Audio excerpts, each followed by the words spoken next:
Brown chicken ladies, you made it. Hi. Hi. That works. All right, awesome. Okay, so week 2 of the 6 weeks. And so empowering female solo travel. And this week is going to, well, today we'll review a bit about what we did last time and have you guys share what came up for you or what anything that came up differently or newly in the enchanted journey. And then I have a lot of stuff to provide for you today, which could be overwhelming in some ways, but what we'll go through a bunch of it. And I have actually a couple of little surprises, just fun things. And then I'll be sending that all to you at the end, obviously, so that you can have everything. So, and then I'll still be in creation because there's a couple things that came up this week that I want to make for you guys, and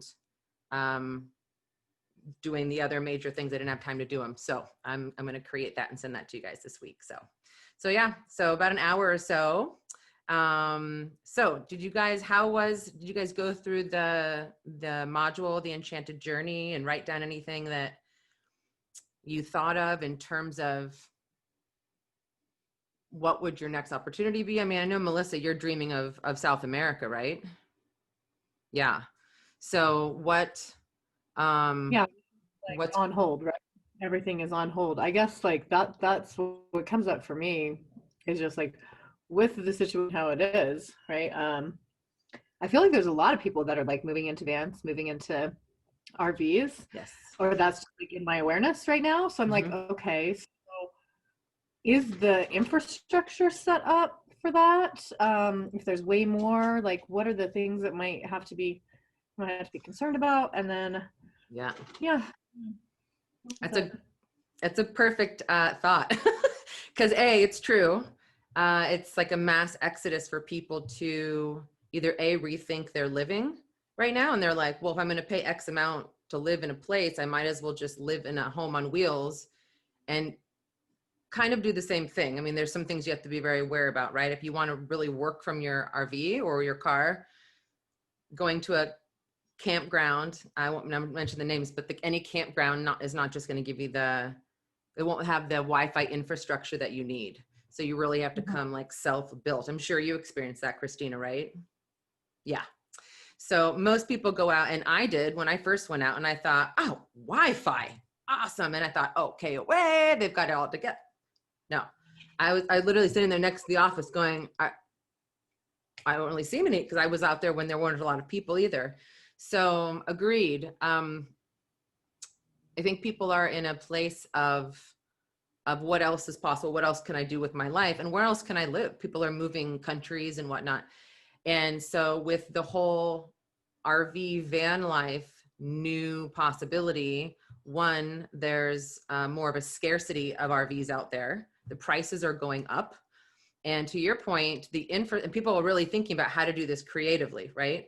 And so the infrastructure, what I see from when I traveled and I continue to travel to having mass amount of people out there right now, is that I like to do a lot of no plan plans. Like I like to just wander and see what happens, but that now would mean that I need to have more options for me to stay safe, to be able to have a home base and whatnot. So it's like, okay, ideal place would be that campground, but what are the other 2-3 options around? Because that could very well be packed. So the infrastructure, I think, depending on what people like to do, because there's boondockers, people that don't ever want to go to a campground. Then there's just the KOAers, and then there's when I pulled into Memphis, Tennessee, and I pulled up on the Mississippi River, and the landing pads, I call them, for the big RVs pull up, and then there's like me, and it's like boop, beep, boop, and they fill up the whole landing pad, and they just like stared out at me.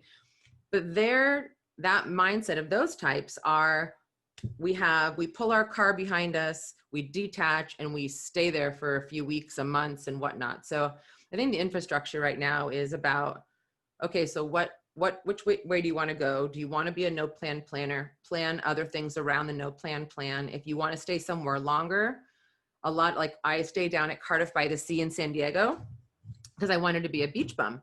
Well, you can only do that for I think it's 9 days at a stretch, and then you have to move campsites. And then you have to move out of the RV park, but I finagled my way into being another name. And you can only register on that campground on the website, on this one website. So I found out that all out on my road trip. So like I think the education that you're doing and that people are doing right now to say, okay, what's the baseline? If I don't have an RV, what's out there that I need to know that other people know? And then how do I also get creative to get what I want? And I think that's a big thing. So I think there is an infrastructure. I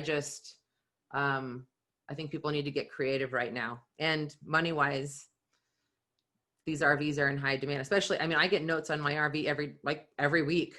Can I buy your RV? I'm like, no. I drove by one guy in Las Vegas and he rolls down his window. He goes, oh, can I buy your RV? I go, yeah, 500,000. And he goes, what? He goes, that's too much money. I said, that's what she's worth to me. And he goes, you're crazy. I said, you're crazy. I said, it's worth it to me. So now people are really, and they're being very specific. And I'm happy we're going through this stuff today because they're being very specific in terms of what they want. And like I mentioned last time, one of my friends, they bought an RV and they didn't check to see that it was too short for him in the bed. And they literally bought it outright. And then they sold it and lost 30 grand and bought something else. And so there's little nuances, and I have all that stuff today. And that's why I say like today might be a lot of info, but it's having all those little nuances so that, if you don't find your place or spot, there's a lot of people, then you at least know that you have everything else and it's not an annoying experience. But I think there is, there definitely is. But like California, for instance, on the Highway 1 down Big Sur, I wanted to park on the highway and I was at S.O.U.L and I said, great, I can park on the highway. And they go, well, you can only park on the highway past that sign. And I'm like, what sign? They said it's a sign. It doesn't say you can't park, but you can only park on this side on the Highway 1. Well, the other thing I looked at was if the cars are coming this way and I'm parked here on a curve, that's an opportunity for them to hit me. So I parked this way as far here as I could, but then I had to also look at the cars coming this way. If they slid off, would they slide into me? So it was a very narrow path for me to park. So like California is not very nice when it comes to where to park. Oregon is very nice. Very nice. Like the best, let me turn this off, sorry, the best free campsites you can. But again, it could very well be packed. And those, a lot of you can't reserve. You just show up next to the hot spring and there are these beautiful campsites. So, but I think with you, for instance, wanting to go down to Central America, there's people down there doing it, but then there's going to be the influx of people going down there once it all opens up. So anyone else have any other thoughts in terms of like their next journey or anything I know Autumn, you found your place, but is there anything that came up that you're like, oh, I want to explore that or anything else that you got enchanted by? It's been interesting because the last few years I've been traveling for my birthday, and like this year I have like 4 girlfriends that I went to New Orleans with last year. And they were going to come here and everything's like falling apart. And then I was like, oh, this is like my girlfriend's like, maybe I'll just come there and maybe we'll do this. And we're trying to like recalibrate. And I'm like, you know what? No one's going anywhere. Cut this shit. Like, let's just stop. I'm so over it. I'm not setting myself up to be disappointed by reality. Right. So there's a couple of things happening like in that world for me. And I thought about some things too, started thinking about some things too, when we started this. Because while I've been here all of 2 weeks, I have no idea where I am or what the hell is going on. But I do love it. And so far, it's hot as balls and it's fall. And it's really interesting because, I'm all like, I'm the anti-winter and I'm not loving winter and I don't want winter. But at the same time, I realize that in July here, I'm never going to leave the house. True. Like I won't go hike in the Georgia mountains in July. Because I'll die. Yeah. So I'm looking at like what came up for me was I have a lot of friends in California. I have a lot of friends in Colorado, and I have a lot of friends in Illinois. And my original plan for this year was to loop the country. And so obviously I ended up on the Southeast coast in fall. That was part of the plan, but it's not like this, right? Yeah. So, so I thought about it and I was like, well, what if, I mean, COVID's not going anywhere.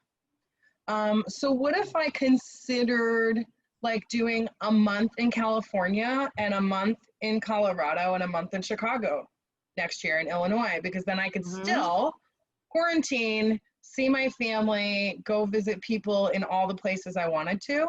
Yeah. So I'm just kind of adjusting, like, oh, what would that look like? Presuming I can still work remote and, all those places I can have internet, Yeah. real internet, because I discovered very quickly trying to work on the road and be a nomad for 105 days that internet like means something. Wi-Fi is not the same to everybody, as you're clear on. Oh, no. But no, so my girlfriend has a yoga instruction business that she's run from a mountainside in North Carolina for 15 years. And I couldn't do one day on her internet. Oh, and I'm like, you're not accessing the same data I'm accessing constantly. Like you can, great point. If there's a storm, you can reschedule your Zoom. I can't reschedule my business. That's true. So, so I'm looking at, how can I still travel, change the scenery, even though I'm not ungrateful for this, but I know I'm going to go batshit if I don't see my people for the next 6 months. Right. Right. So I'm just getting present to like, oh, okay, well, what could I create? So it was after our last week meeting that it kind of popped to me and I was like, oh, California, Colorado, Chicago, June, July, August. Come back here in September. Right. Right. So like, that's just, I mean, those are a couple of the things. And my birthday, we'll see what happens. Thanksgiving, we'll see what happens. I'm kind of throwing things out there and looking at possibilities, but it's just, I'm not going to be like, everything is fucked and I can't do anything. I have to use whatever opportunities there are, right? Well, right. I mean, like you said, the word detour keeps coming up in my head, right? Like there's we have Total those, and I detour. had those on my trip too. I'm like, detour, which way do I go? Closed. I can either like go inward and just get pissed and get stampy, or I can say, well, maybe not today or tomorrow can I get where I want to go, but all right, what can I create in the future to look forward to? And so what's in your mind? Are you thinking car? Are you thinking RV? Are you thinking, so your thought about internet? Now I'm thinking car, because for those places, I think just my car like is my little, I'm not looking to invest in more money right now for more vehicles or anything. Yeah. I'm really looking to reel it in and do what I can do really inexpensively. So I think that I will potentially look at outfitting my car because I love her, but I want to be able to sleep in her safely. Yeah. Or have the option to if I don't have somewhere else to go. Because I mean, you know me, I prefer a hotel. Let's tell the truth. Or I want to camp. You know what I mean? Like I want one or the other. So, but I have, also been thinking about, in the spring and stuff, because it's going to be winter, so it'll limit what I do car travel and distance wise, but it's warm here still. So, I'm also considering what can I do locally and what can I do to get away from my roommate? Like, I'm like, how can I take short trips, where I can be by myself? So I am starting to look at that, but I'm, I've only got a few, like looked into a couple state parks and stuff like that. Everything drivable though. Yeah. Or fly in somewhere and have an adventure with somebody else. Yeah. Which is amazing, right? Which is amazing because, and I get the same way too sometimes is, homebound, whether it be in a pandemic or not, homebound, but there's half an hour away I could drive to a little enchanted redwood and hug a redwood. Right. Or, and I think a lot of the times when we think of travel, or I gotta go do something, it's like big sometimes. And sometimes it's just little steps around yours. And then also future planning, I think, which is amazing. Who knows if you'll, there's a lot of stuff I have to show you guys, but I don't know if any of them would be an option for you, but it makes sense. You would have to definitely trick out your car and then have your To Wi-Fi. some degree. I mean, she's a good little road warrioress, and I'm pretty good at packing myself the way that works for what I'm doing. Yep. But that comes from 5 years ago, I went to the Grand Canyon by myself and camped. Yeah. So I couldn't find anybody to camp with me in Colorado. So Christina, like you, like I just decided I was going to go somewhere. Yeah. And I just went and drove my car to the Grand Canyon and camped in the Grand Canyon and checked out New Mexico. And it was really cool, but I was by myself. And because that was not the norm for me, I was the super planner. So I am the super planner, and I can deviate. And when things change or blah, blah, blah, fine. Right. But especially in these times, I'm seeing just even as far as like general rest stops. Yeah. Half the rest stops are still closed. You know, states don't have the money to just maintain those basic things. So, Right. you know, you're taking a risk running into the good old Pilot, you know, a truck stop in the middle of the USA. Right. So it's interesting because I'm kind of psycho on my travels and have like a little pump hand sanitizer and my Clorox wipes and my mask and my stuff. But like, it's, you know, I mean, I don't want to stay home, and I haven't been able to. I've moved 1,700 miles in the last 90 days. So I haven't had the opportunity to just be like, nope, I'm not going anywhere. I've had to continue to. So I think that's been a gift to me recently, because one of my best friends had a baby, and like, so what? So I quarantine for 2 weeks and I drive and I go see her baby, you know, like that's, you know, so it's interesting because it's changing. And like looking at the embrace piece of your, platform, I guess, of the program, like it was really like a lot of the landmark stuff of like just accepting what's so and just being present to what's so, and like there's no other way it is. It is exactly the way it is. So that's what I've got to work with, so I better try and have a good time. No, I think that's amazing, because of the envision, you know, they're very intentional words that came up for me. And so that's brilliant that, you know, embrace came up for you, especially, was in the space of whatever's going on, what can I create inside of that and still have a great time? Because it doesn't always, the detours happen all the time. So, you know. And I found this when I was unpacking, and it says, create the life you've always wanted. And I just kind of was like, oh, like nothing's like, it's changed, but do I still want the life I want? Yeah. And it's probably a little bit different than it was 2 minutes ago, because you can, you know, like even Christina, right? The Rise Festival was canceled this year, right?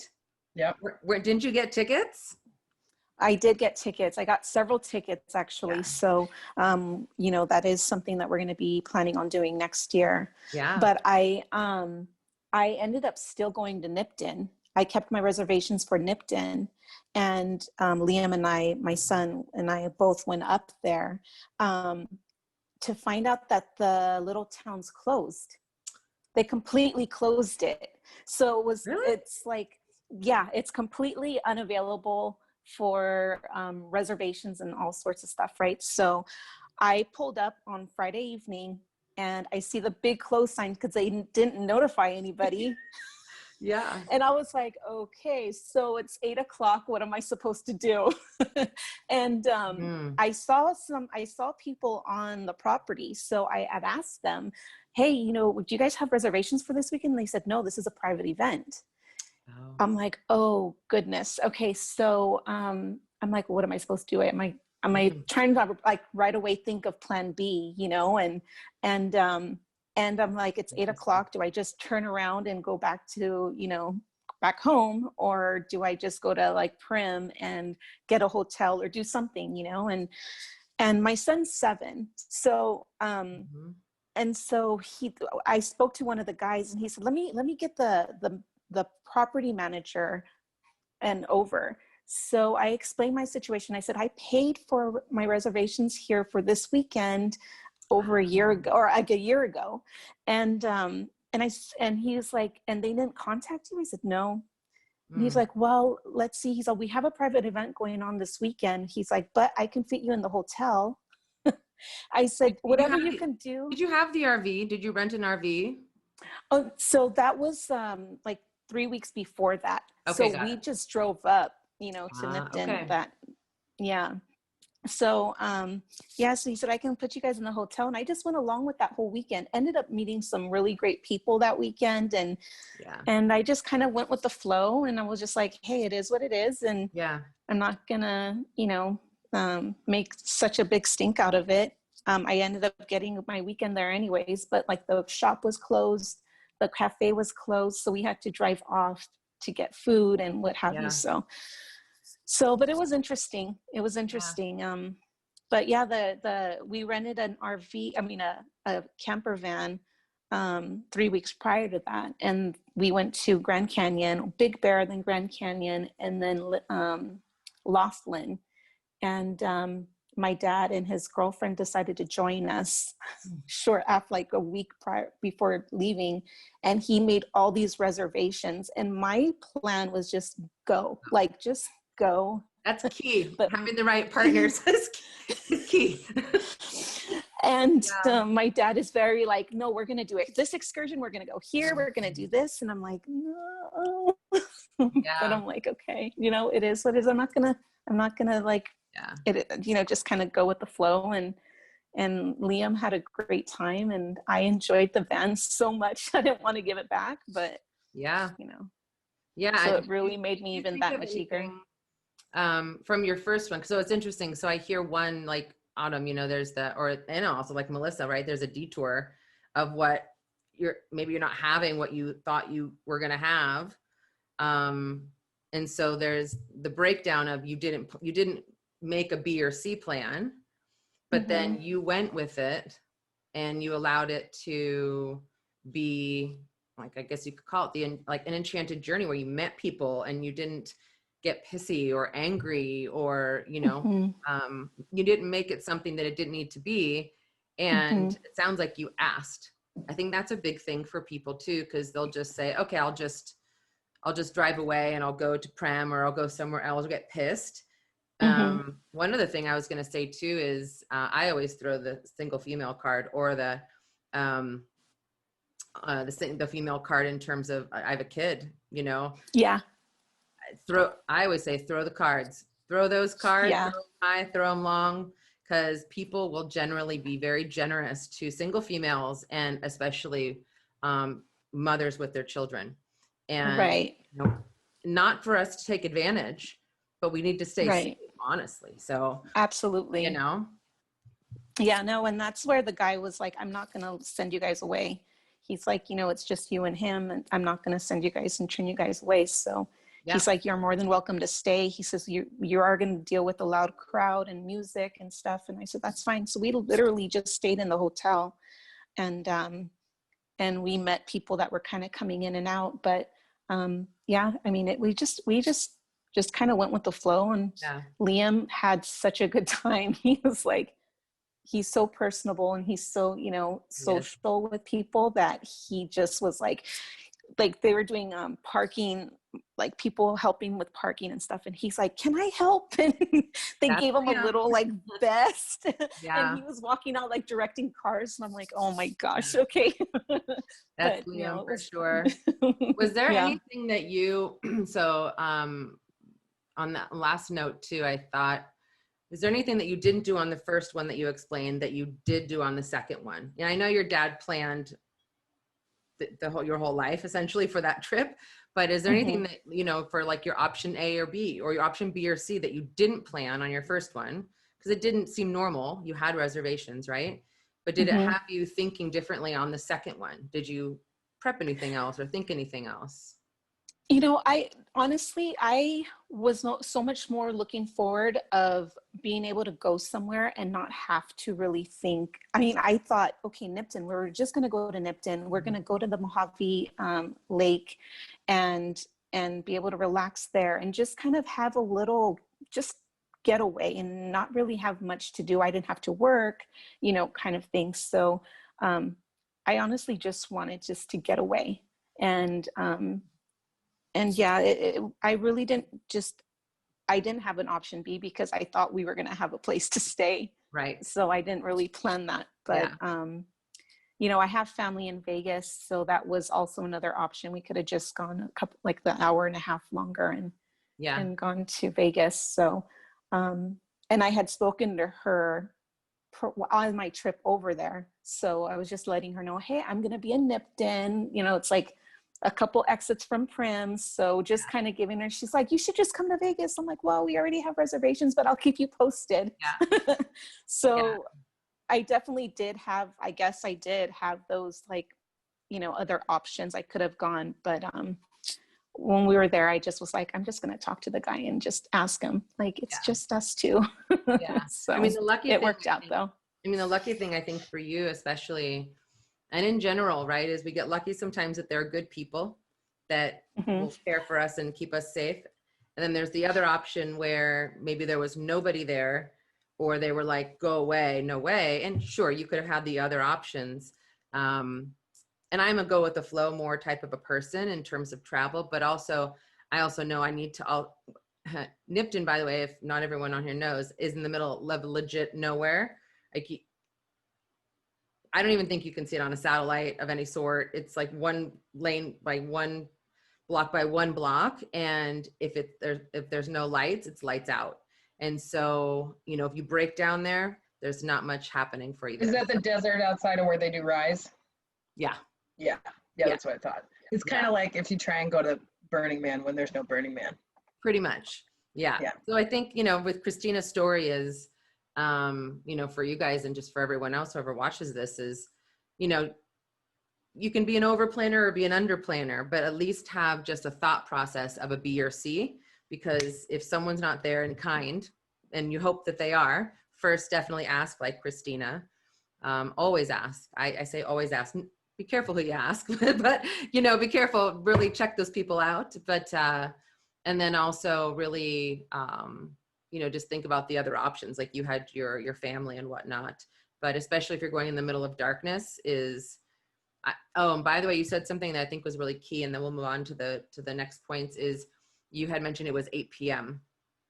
And one thing, and I know you weren't planning on the whole city being closed, but one thing that I always planned on doing was, especially if I was going into a place with not many people and there was who knows, breakdown, is I always gave myself until an hour before sunset to plan when I was going to stop, when I was going to stay. And if it was after dark, then that's on me if something happened, but I always just prepare a little bit just in case.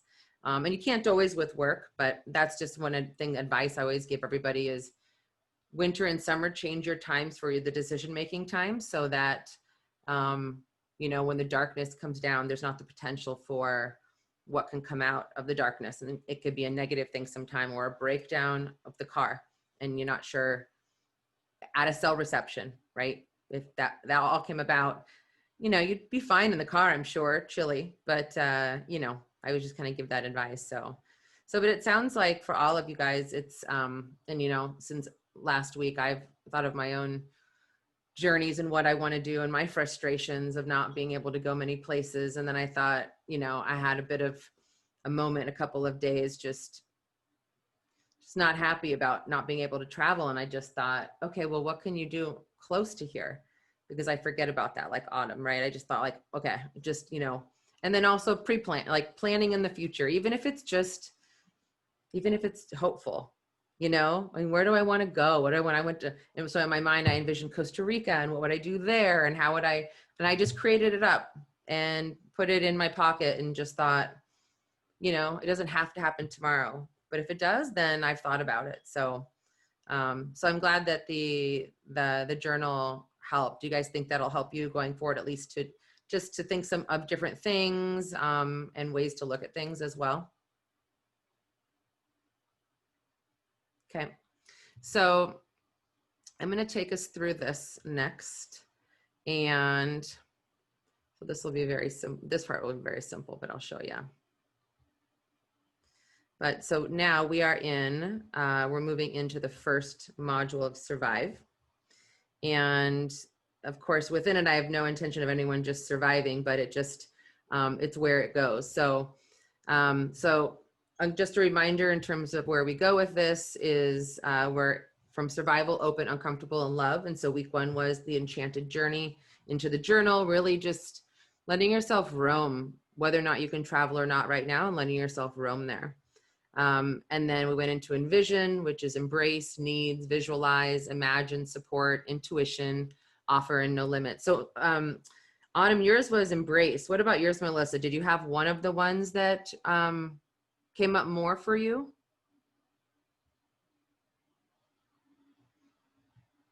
Any of the words? I don't know. Maybe not really. I'm just like visualizing it since it's not really happening. I mean, I was not really. I'm just like, okay, well, what can I do now? And what I really want to do is just, figure out how to get, find a cargo van that's empty that I can, build out, and then just travel around New Mexico. But everything's closed, so it's like I can go and do nature stuff, which is fine. But I was hoping to be able to get into some museums and things like that. But so I think being in, I mean, again, like on the road, whenever we travel, there's those points of breakdowns of we can't do what we want to do, and it's super frustrating. And I also heard that you had that vision of, because we've talked about South America, and now you're like, I just want a van, I want to build it out, go there. So you were, at least we're imagining something else. Not that we can always do it, but I think it's good to imagine it too. And building out a van, that's a whole nother aspect too. That journey I went down, and I stopped it because it was just way too much, and it didn't have what I needed. But it's for some people for sure. But at least I think you're within the, it's not going how I want it to go, and the frustration, which I fully get, is, okay, what would I be doing? Or out of the frustration burst out this imagination of what would I want to do? Moved to a different state 2 weeks before lockdown, and like nothing has gone as I wanted it to since March. So it's whatever at this point. Like, okay, well, let's do it. No, I get it, and it's frustrating. And I mean, it's frustrating, and I get it. And allow this to maybe just map it out in the future. I mean, you never know. I mean, none of us really think it's going to open up anytime soon, but I don't know, imagine it, allow yourself, I think. I mean, I'm with you there in terms of frustration. Christina, did you have a word that you thought about more at all? Anything that resonated? I think there was a lot more of like just imagining and visualizing, because there's a lot of things that I want to do with Liam, and I want Liam to be able to experience some sort of travel, even if it's just a weekend getaway and stuff like that. Especially with him being in hybrid schooling right now, it's been difficult. And the living situation we're in is just like, I feel like we need to get away as well. I think it's just important for us just to clear our minds, and just to, I don't know. But I've been trying to find little trips that we could do, just something simple, something close by, just so we could just kind of get out. Mm-hmm. Well, it's interesting, as I'm looking at Envision, I'm hearing like needs. It's not always like, what do I need on the road? It's like, what do we need to fulfill ourselves? And the course is, yes, there is focused on road travel, but it's really about life. It's like, what do you guys need? And again, maybe it's, what support do you need inside of the needs that you have? And your intuition is saying, maybe it's close, maybe something's close, you're listening to it. So I think that's really creative. I mean, and also you're empowering Liam, to see at a very young age that he can do this kind of stuff, which I think is really, really powerful. So I think that's great. So you're listening to yourself, even in the side of all of our frustration, right? And not being able to do what we want to do, Right. So I mean, he even gets so into it. He's like, Mom, let's just pack and we can get the mattress and put it in our car, like, because we go car camping. So he's just like, it's okay, Mom, we got this. Like, it's okay, we can go here. Like, Lake Isabella's just a couple hours down, and all these things. So I'm like, you know what, you're right. And that's when it kind of just opened a lot of more just options, and just kind of had me be a little bit more creative of where do we go, and kind of look out like outside of the box a little bit more. And yeah. Why were you in the box? Was it frustration? Like why do you think he saw it, besides being a kid and seeing all that, what do you think had him see what you weren't seeing? Well, now that he's got the bug. the bug of the van, he's like, can we get a van again? Can we do this again? And I was like, yeah, that's it is a little pricey to rent for just a couple of days, but right.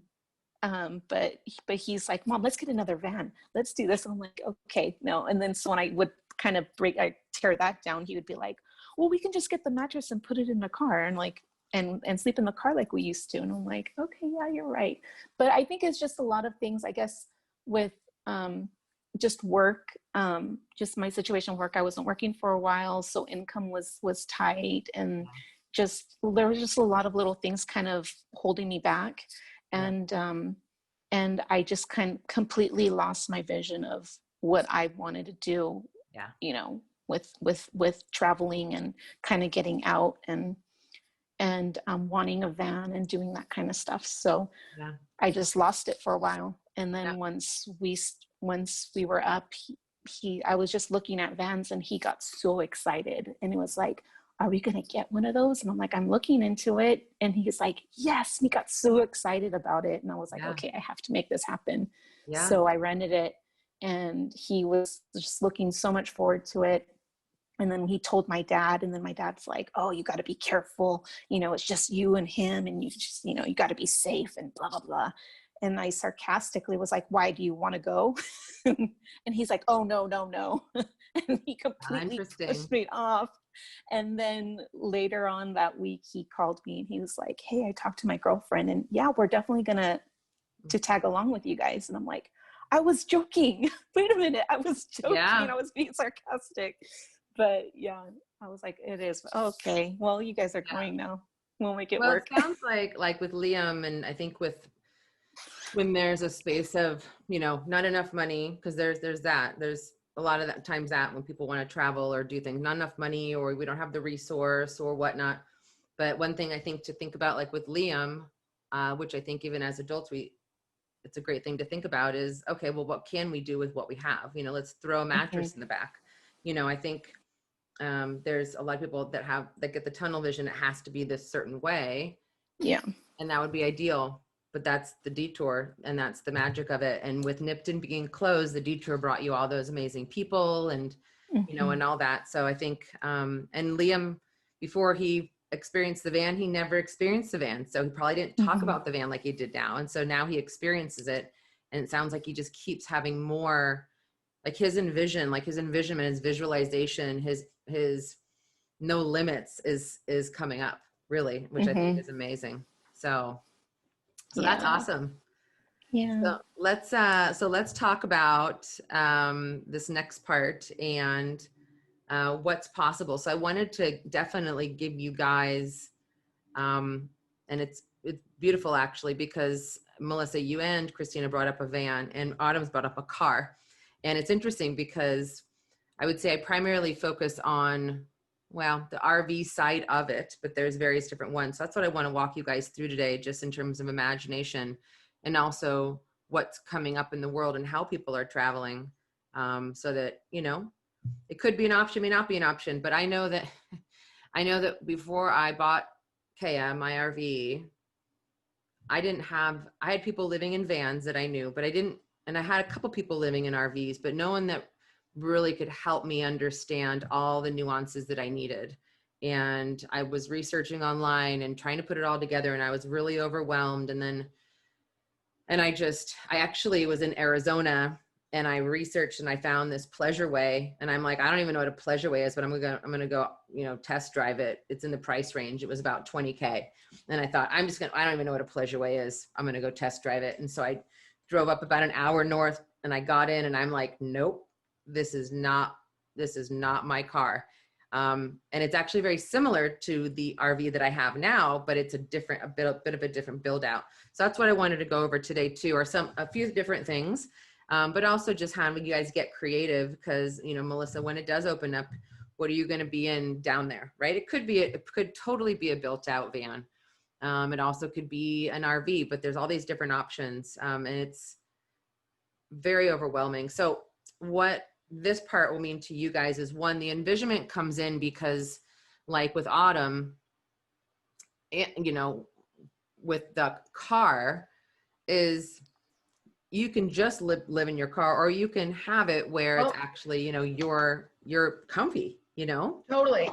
And the other thing I was thinking of is I was also kind of looking at, not for my car because it won't haul anything, but I started considering after this, before this move, even doing, like, my next car will be a 4Runner, so it can haul a little camper or a little pop-up that I can sleep in. Yeah. So that's the other thing, is like, that's the kind of next step after the Subi dies. But, you know, cross your fingers, we got some time with that. Mama needs to save some money.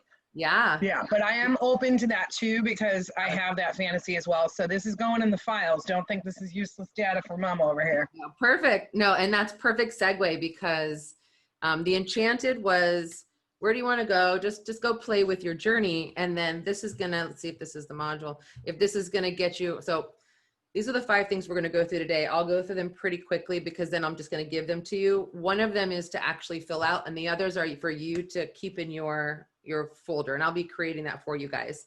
But essentially the first one is called the My Style Guide Checklist. So you did the Enchanted journey. Where do you want to go? What do you embrace? And then this one, which I'll walk you through, is, now let's think about the logistics of what you need to ask yourself to actually choose before you go searching, what you have to know about yourself to then go choose the right vehicle. Because a lot of people do it backwards, where they'll just start searching for, like I searched for vans first, and van after van after van. And I just went, I can't bend down every time. I need to be able to stand up.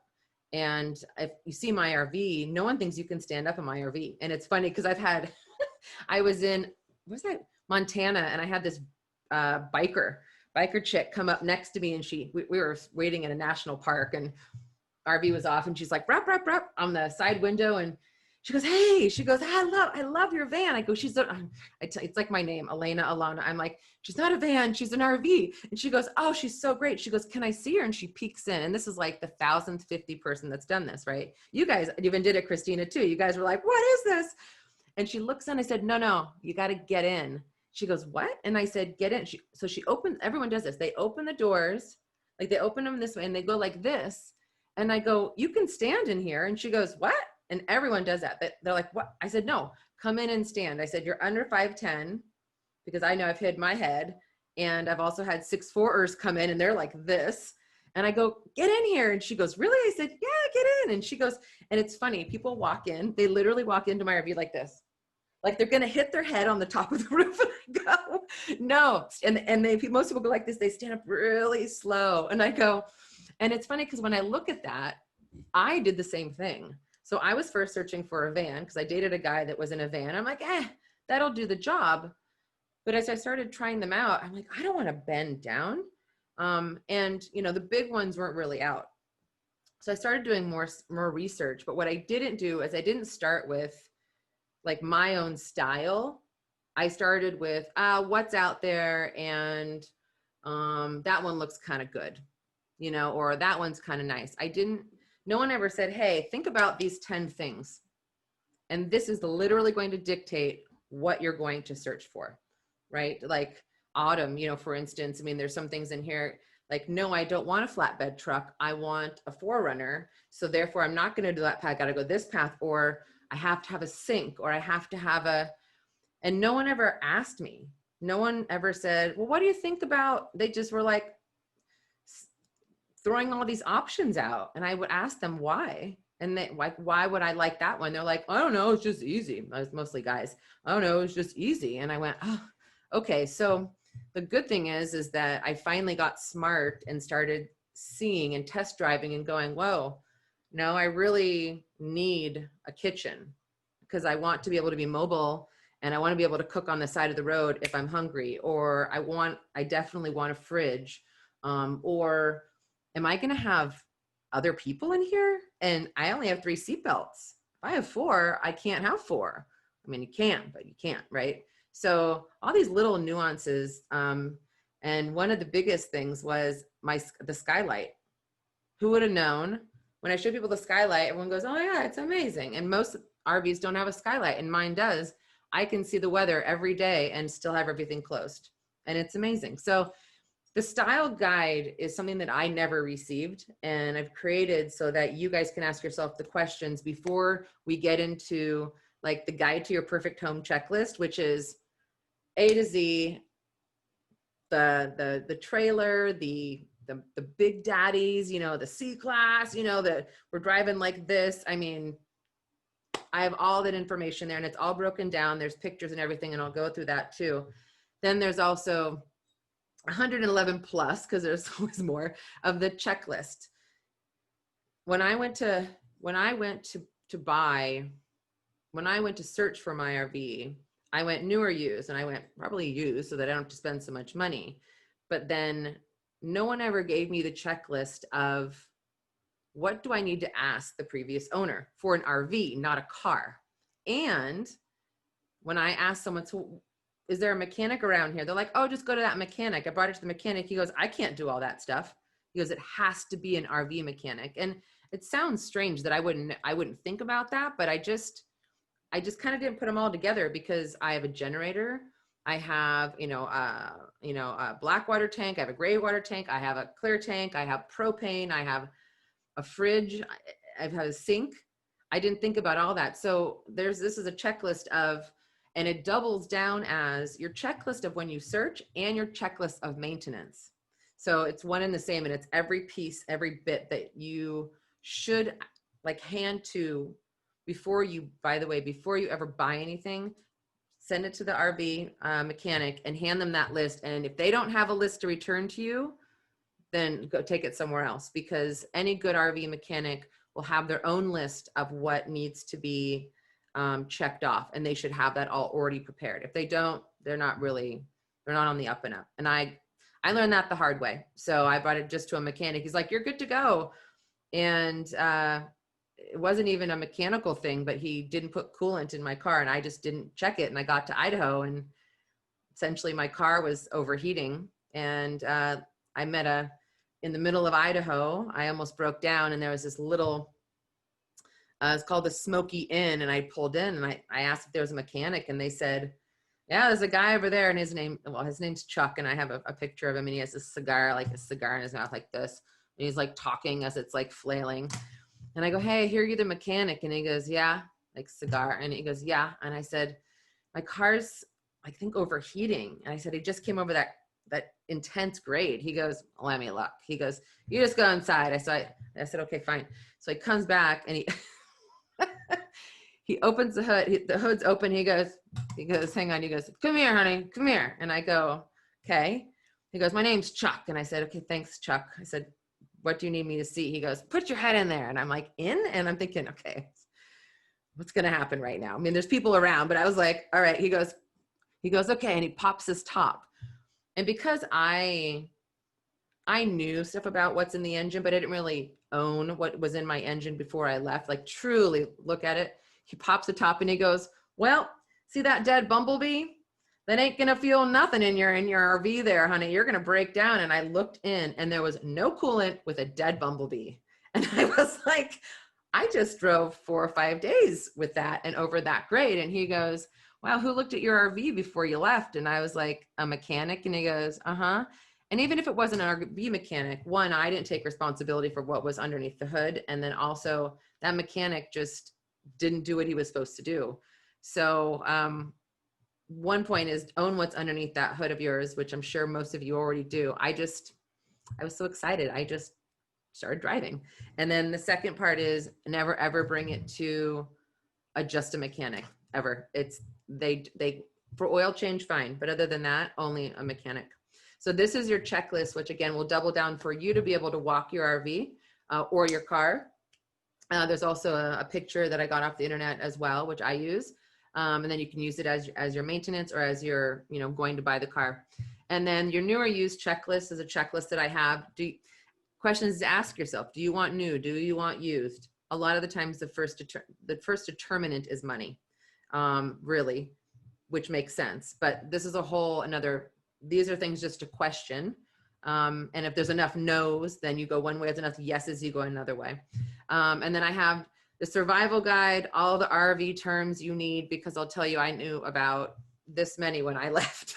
And I learned a lot all along the way. I was in Louisiana. I was in your place, Autumn. I was in, wait, what's the name? In New Orleans? I was in New Orleans. And I was in New Orleans and I was driving around and I wanted to go see where the floods happened and all this kind of stuff. And I'm driving through this, for me, I'm not racist, but it was all Black people around me. And I thought, and I was a lot of men. And I thought, okay, just be aware, be aware of whatever. And right in the middle, I heard thunk, and as I'm driving, I'm like, is this my car? Like me? And I just see like heads turning, staring at me. And I'm like, oh, I think it's me. Well, I was like, oh, it's this. Yeah. Okay. And I kept driving and I'm like, oh no. And I look over these guys and they're like the Jiffy Lube, these beautiful Black guys, and they're there and one's like down looking at a car, and I pull in and they just kind of, I would drive up and it's like, and they just like are staring at me like this. And I'm like, hi. And they go, hey. And I said, is that me? And they go, yeah, that's you. And I said, do you happen to know what that is? I said, I don't know what that could be. And they go, pull on in here. So he pulls in, and luckily he could go underneath the car, and he goes underneath, he looks in, and he goes, did you know that holding up your gray water tank, there is a metal bar and it's now snapped in two and it's dragging on the ground? And I said, no, I didn't really know that there was a bar holding my my gray tank. And he said, yeah, did you know it was also welded in the middle? And I said, no, I didn't even know that there was anything holding it up. I said, I just kind of assumed that it was there. And he said, yeah, not only is there a bar there, but the bar has obviously been fixed. And so it was welded in the middle, and something happened, and I must have gone over a bump or something, and it went snap. And so luckily there was just by a thread holding my tank in. It wasn't on the ground, but the bars were scraping against the ground. And I didn't know that because I've never done my own point checklist. I didn't have a huge checklist. I just kind of went. I was like, all right, for the most part, we're good here. But that's why like the survival guide is all the terms, the checklist is all the things you need to look at. What are all the moving parts? You have your propane tank. Where's that? How do you turn that off? When do you turn that on? When you get propane, you always turn the gas off. You always turn, all the things that you need to know, all wrapped up in this one module. And then I'll send you all that. And I have other things too on top of that. But I wanted to go over these today so that with the enchanted journey that you're envisioning, and, like Melissa, I get it. I'm frustrated too. It's like, can I just sneak into another country and just go do what I want to do, and it's frustrating to even envision it sometimes, but at least we can start to, because I'm not that I want to get rid of mine, but I mean, thinking about like, okay, well, what else would I do? And so this will give you some good things to kind of gnaw on, chew on. Like Melissa, maybe you say, yeah, I still do want to build out a van. Or you're like me, I'm like, that's way too much work. Like Mama does not have that time. Yeah, say it. I just met an amazing man that, I don't know, we'll see where this goes, but he's like, yeah, he's like, do you want to start a business together, just building out vans? And I'm like, or in tiny homes? I'm like, yes. So, interesting. Perfect. So does he have the universe is conspiring, to assist me. When did that happen? Like a month ago.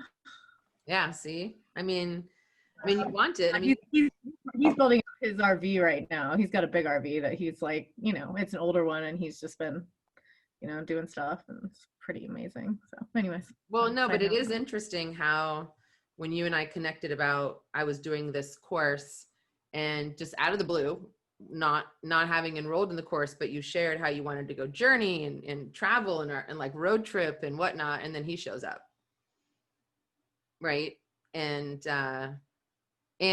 it's beautiful because he's in the space. He wants to do the same thing. He's like, yeah, so I want to do like Alaska to South America. I'd like to start in March. I'm like, how have you been hiding?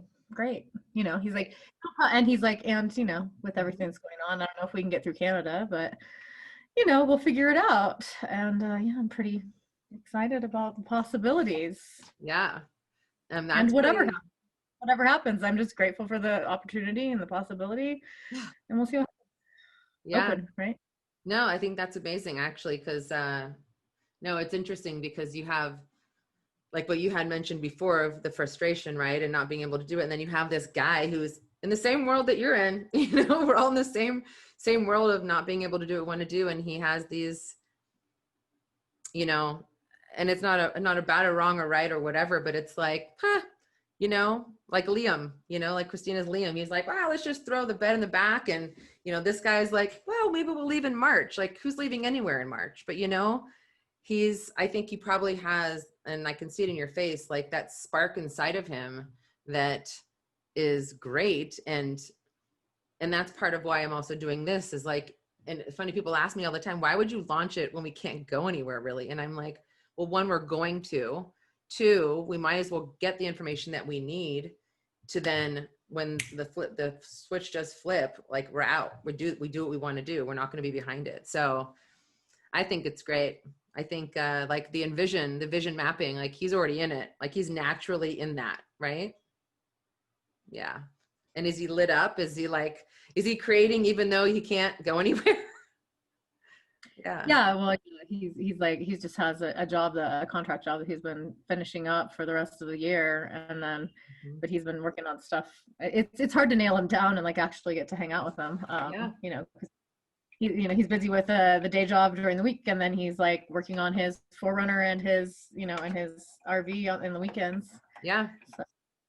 Even in the space of him not having as much opportunity, but he's still living in it. It's like you all know, we all know, like they say, you know, you like to buy the ticket, you're already on the trip, you know? So, like I said, that's why people say, well, why would you do that now? It's kind of like a teaser to do this program right now. And I'm like, well, I mean, I know I'm going to be back out there, and I'm certainly going to support other women to be back out there, whether they're alone or not. And we might as well get ready now. And we might as well get like whatever his name is, you know, he's in this enchanted little journey of building stuff out and not knowing exactly when he can go.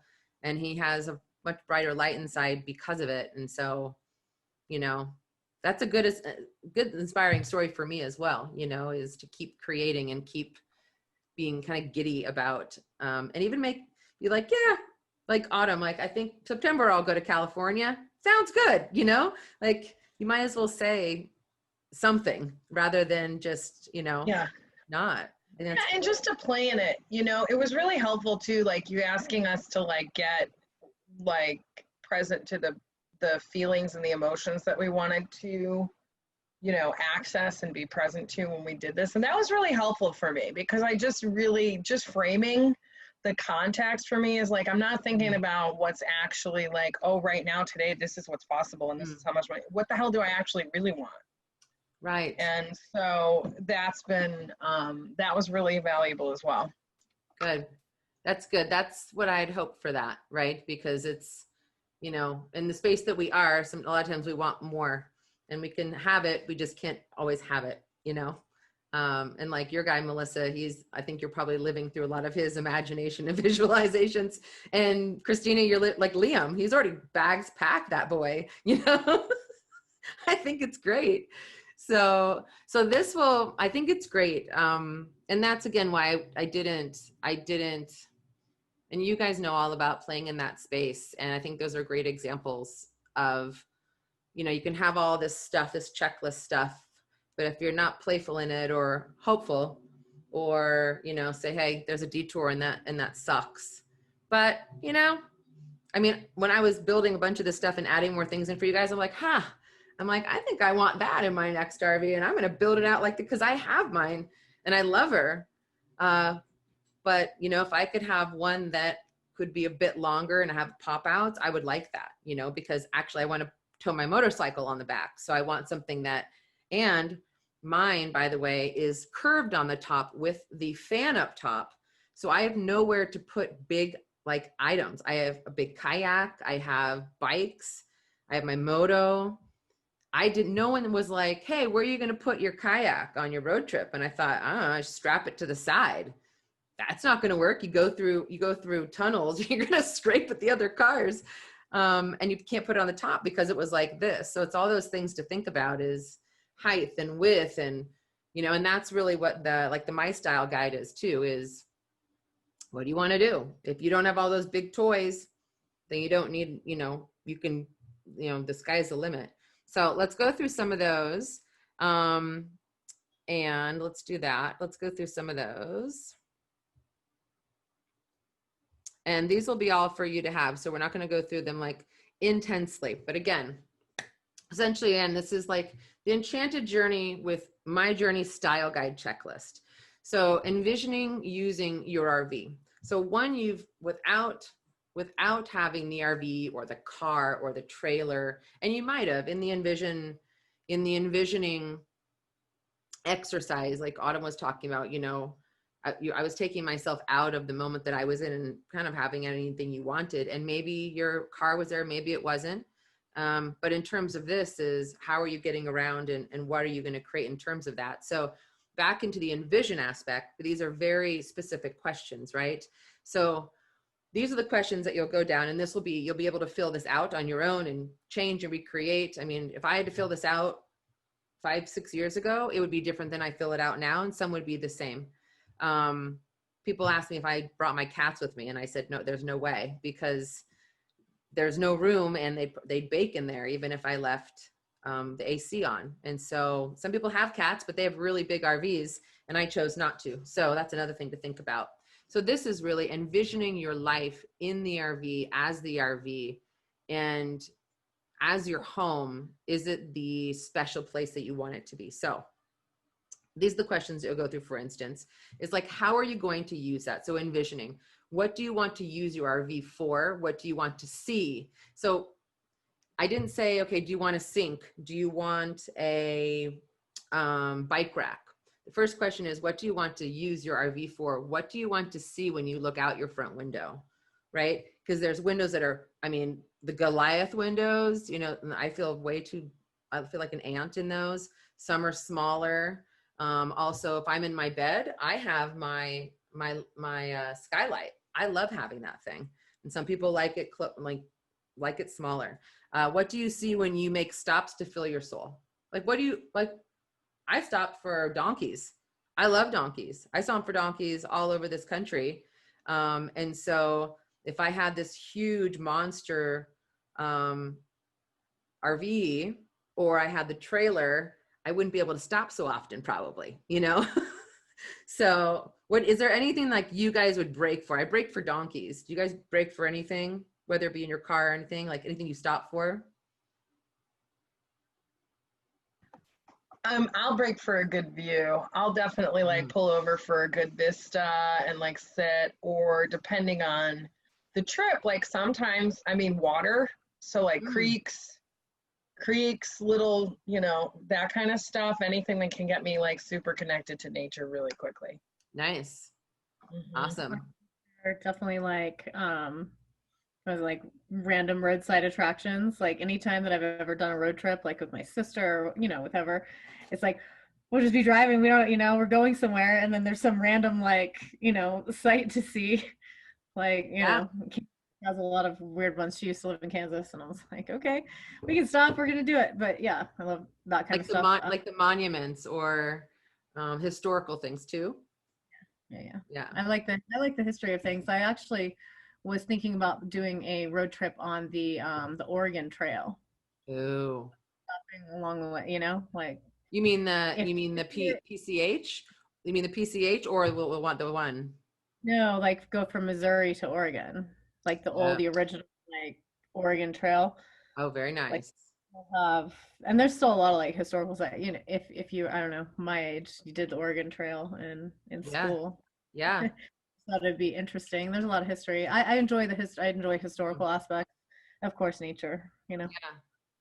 Yeah, I love it that everyone has their different stuff. What about you, Christina? Anything you and Liam break for? He loves the sunsets and the sunrise, the sunrises, but it's definitely sunsets. We're already parked for sunrises.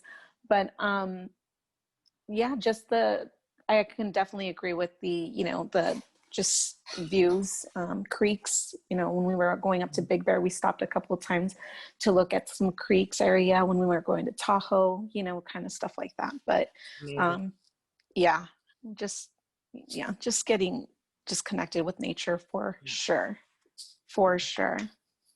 And probably, and I was envisioning you guys stopping at that creek, and I'll bet, I know I had some of those parking spots, or not parking spots, and they're about yay big, and you have the van. So it's probably a lot easier to just say, yeah, we can stop there, versus going, okay, we got the trailer, we got to hood it around, and then we got to, we got to get, we got to get the firemen out to help us back this thing up, or,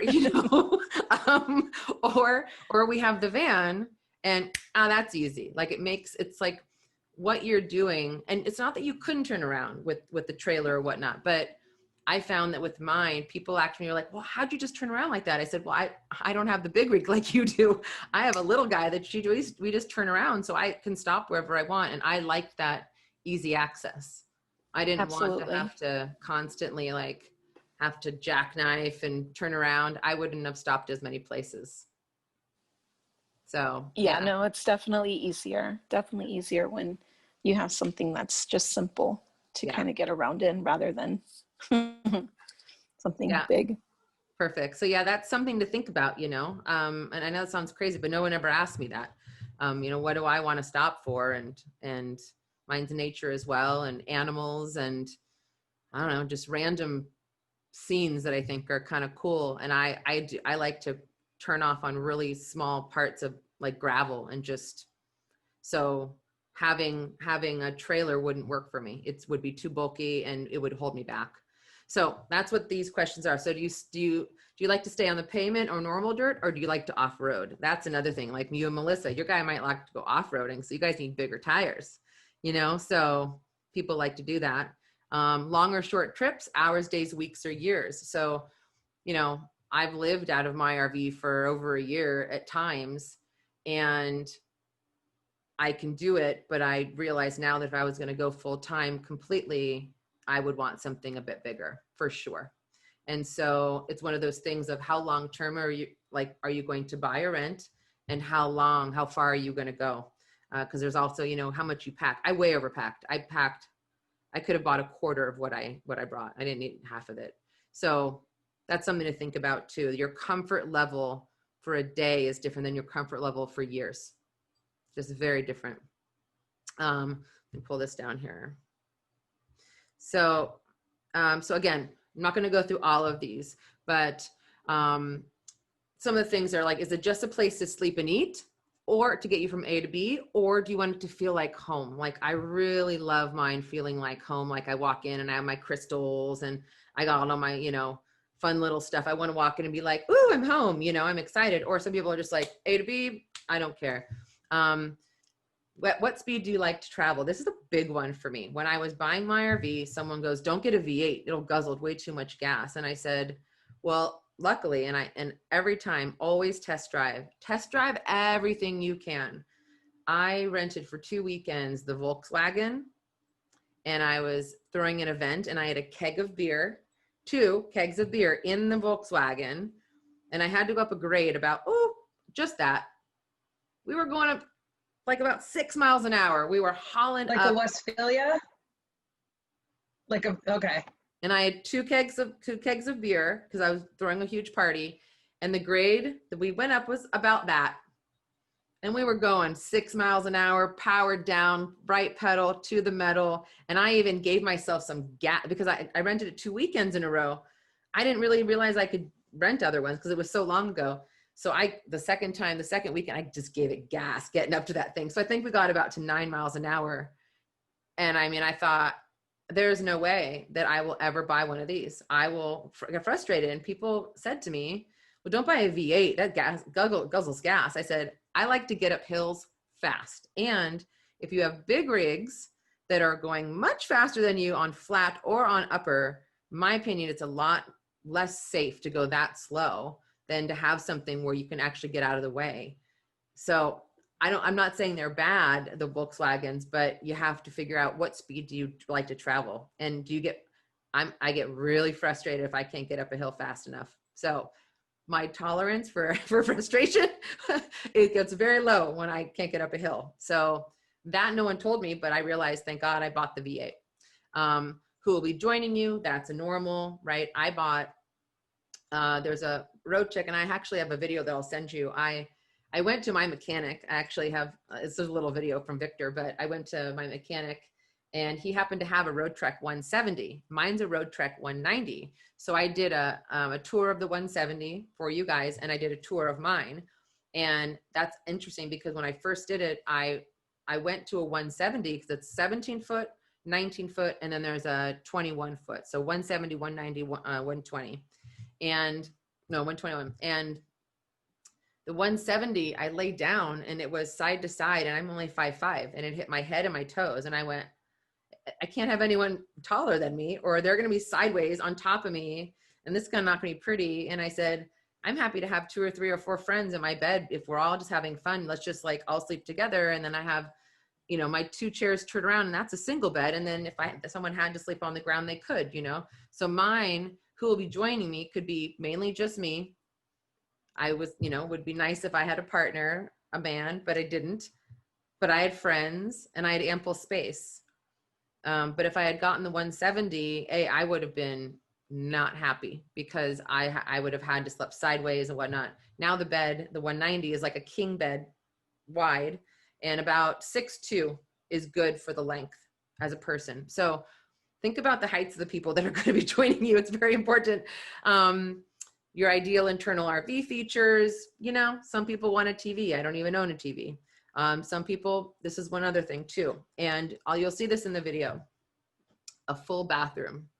So in my RV, the shower, it comes, it's right in the center, and essentially the water would fall onto the aisleway, which is about this wide, and it would definitely spray onto my bed, spray into my kitchen, and spray, it's only 19 foot.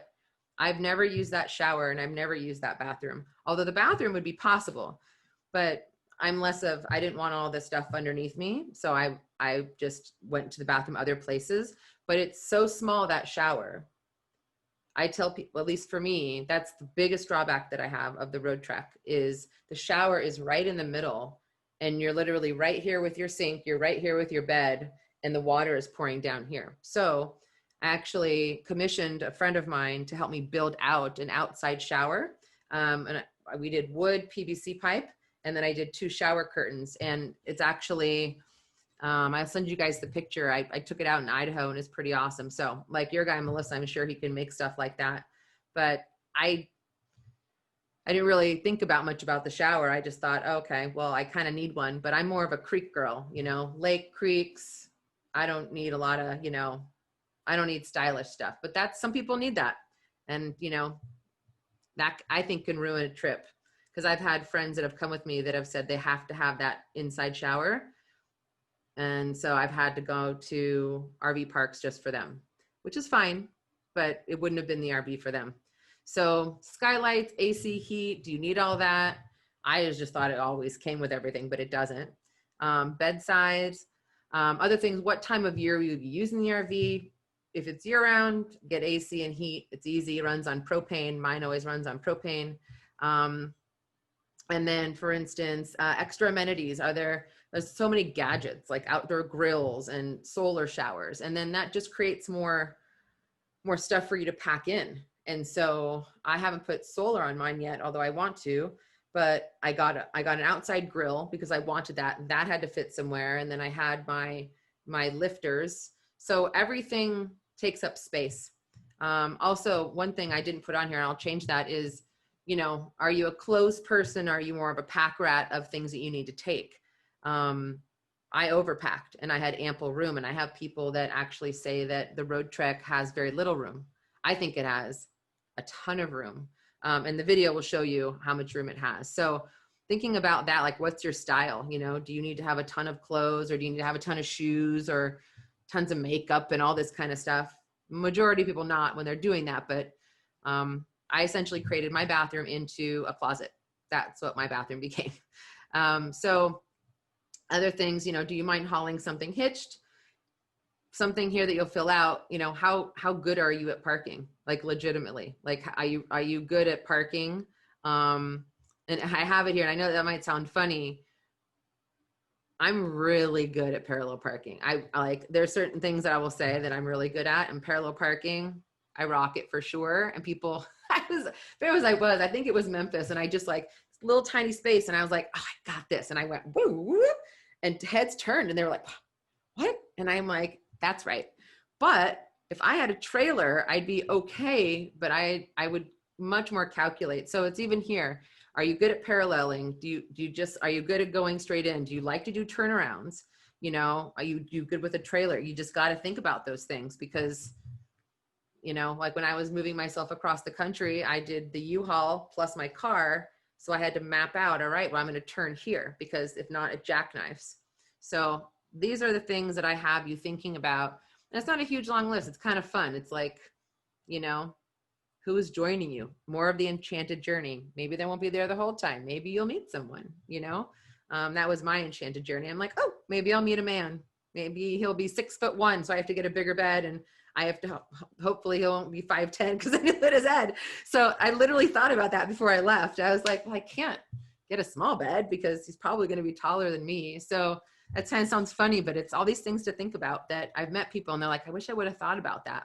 So that's and I'll send you this. It's super easy, as you can see, just easily fill outable. Then I've had this, but this is everything. And Melissa, I'm sure your guy knows all about this, but essentially this is your guide to, actually open this up because I like to see you guys. This is your guide to your perfect home on the road. And it's everything, ladies. Like, I didn't have any of this, and it's so much information out there. And then I also have a link that I'm going to send you. It's not my link. It's what I've used. And it's actually, you'll be able to search by everything, height and this and that and that and this. This gives you everything of every class. So for instance, so buying your RV, the important rules I have for you guys to really think about, what's really important is to anchor down into what you need to know before you start, looking at the cute little Vanagon or the van or the big monster RV is, take a breath and smile. It's really exciting to create, you may never even buy the one that you want, but have fun with it, create the one that you want. Could be buying, could be renting. Take your time, like honestly, take your time. I took my time, and I'm happy that I did, because I almost pulled the trigger way too early, and I realized I would have been very unhappy on the road. So have fun with it. Keep envisioning. The only way you're really going to have what you want is if you keep envisioning, like Melissa's man. Like, he's still envisioning and he's not even going anywhere, but he's creating what he wants. And so he's happier and he's building out what he wants. So map out your style guide checklist. Map out, how long you want to be on the road, determine if you're going to work from the road or not. Like, Autumn talked about where her yoga friend could work, she couldn't. So it's not one size fits all when it comes to working on the road at all. And if anyone wants to talk about that offline, we can talk about that too. But research all of your options, decide on your best style. And I have this all in here for you. Test drive, test drive, test drive. Even if you just find people in the paper that are selling their RVs, go test drive them all. Even if you think, probably not, just go do it. And then number 11, as I mentioned, always have an RV mechanic take care of it, not a regular mechanic. Use the pre-buy and the 111-point inspection list. I'm sure Melissa, you guys could add to that as well, but always use that when buying, when having maintenance done. And then they all come in different shapes and sizes. So this will, and we won't go through everything little by little, but this gives you the guide to how to really look at RVs, what all the terminology means. Like, there's a whole list of all the words and what they mean, but really this breaks it down into, what do they mean by C class? What do they mean by B class? What do they pop top? Okay, but then there's the Vanagon. Okay, there's and like when I was looking, my head was spinning off my body. I was like, I just, I'm like, I just want what fits for me. And I knew it wasn't the Volkswagen because that didn't get up the hill. Super cute, But so there's a couple of different types of homes on wheels, right? There's motor homes, there's camper vans, and there's trailers and whatnot. So this is going to take you through everything. So I start out with the towable RV, like Autumn, you were kind of talking about, right? With the Forerunner, there's all these caravan, travel trailers, camper trailers, right? And the cost that I have here is based off of my research on overall what people are selling for. I didn't put all the different manufacturers in here, but this gives you the description. Like motorized RVs and towable RVs provide exciting opportunities, etc. And what they look like, how they hitch on, because it's very different than like you'll see with, like, for instance, a truck camper. Like Autumn, you were talking about your Forerunner. You'd probably be more apt to be in a towable trailer than unless you got yourself a nice truck and put something on. This is what that one person suggested when I went on the road, and it wouldn't have been my thing. It's too little space to walk in. I need more space to walk in, and I didn't want to sleep above. That wasn't my thing. So this gives you not just descriptions, but some pricing as well, and really just some pictures so you can get a view. I'm sure you guys have seen all of this, but there's so many to think about. And there's others, different types too. So there's the towable RVs, or caravan, travel trailers, camper trailers. Then there's the fifth wheel, which essentially, you need to have a truck because it goes into the bed of your truck and hooks in, unlike the trailer, which then hooks to the back of your car onto the hitch. And then you have the pop-up campers, and some are hard top, some are soft that come out. So it really depends. Some actually fold down completely flat.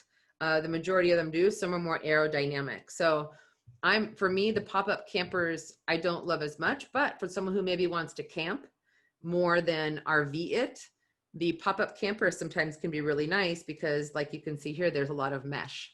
So these are the trailers, the towable RVs, you call them. And then, if you have a lot of gear, if you have dune buggies and that kind of stuff, there's the utility RVs as well. I'm not in the market for that until later, but that's also as well. And there's some pricing there. There's truck campers. So the one thing about truck campers for me is that, unlike the fifth wheel or the travel trailers or the caravans, you don't really unhitch this part. You just leave it on. So essentially it's still one RV put together. You just have decided to probably take off the top part during the year and then use the truck when you're not using the RV part.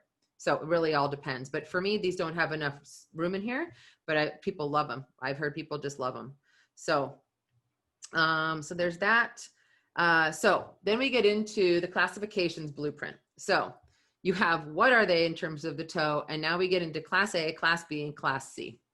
When I went to go look for my RV, I had no idea what they were talking about. I was like, I'm a 5'5", I want certain amenities. Which one should I get? And I just started looking at names. And then I started realizing there's obviously class A, class B, class C, but what does that all mean? So here I really map it out in terms of the class A motorhome. Generally, some of these class A's are over $1 million. And some of them have cars that you can park in, and a lot of them have pop outs, and they're just monsters. But most of the people that have class A's really live out of them for the majority of their year, if not all year long.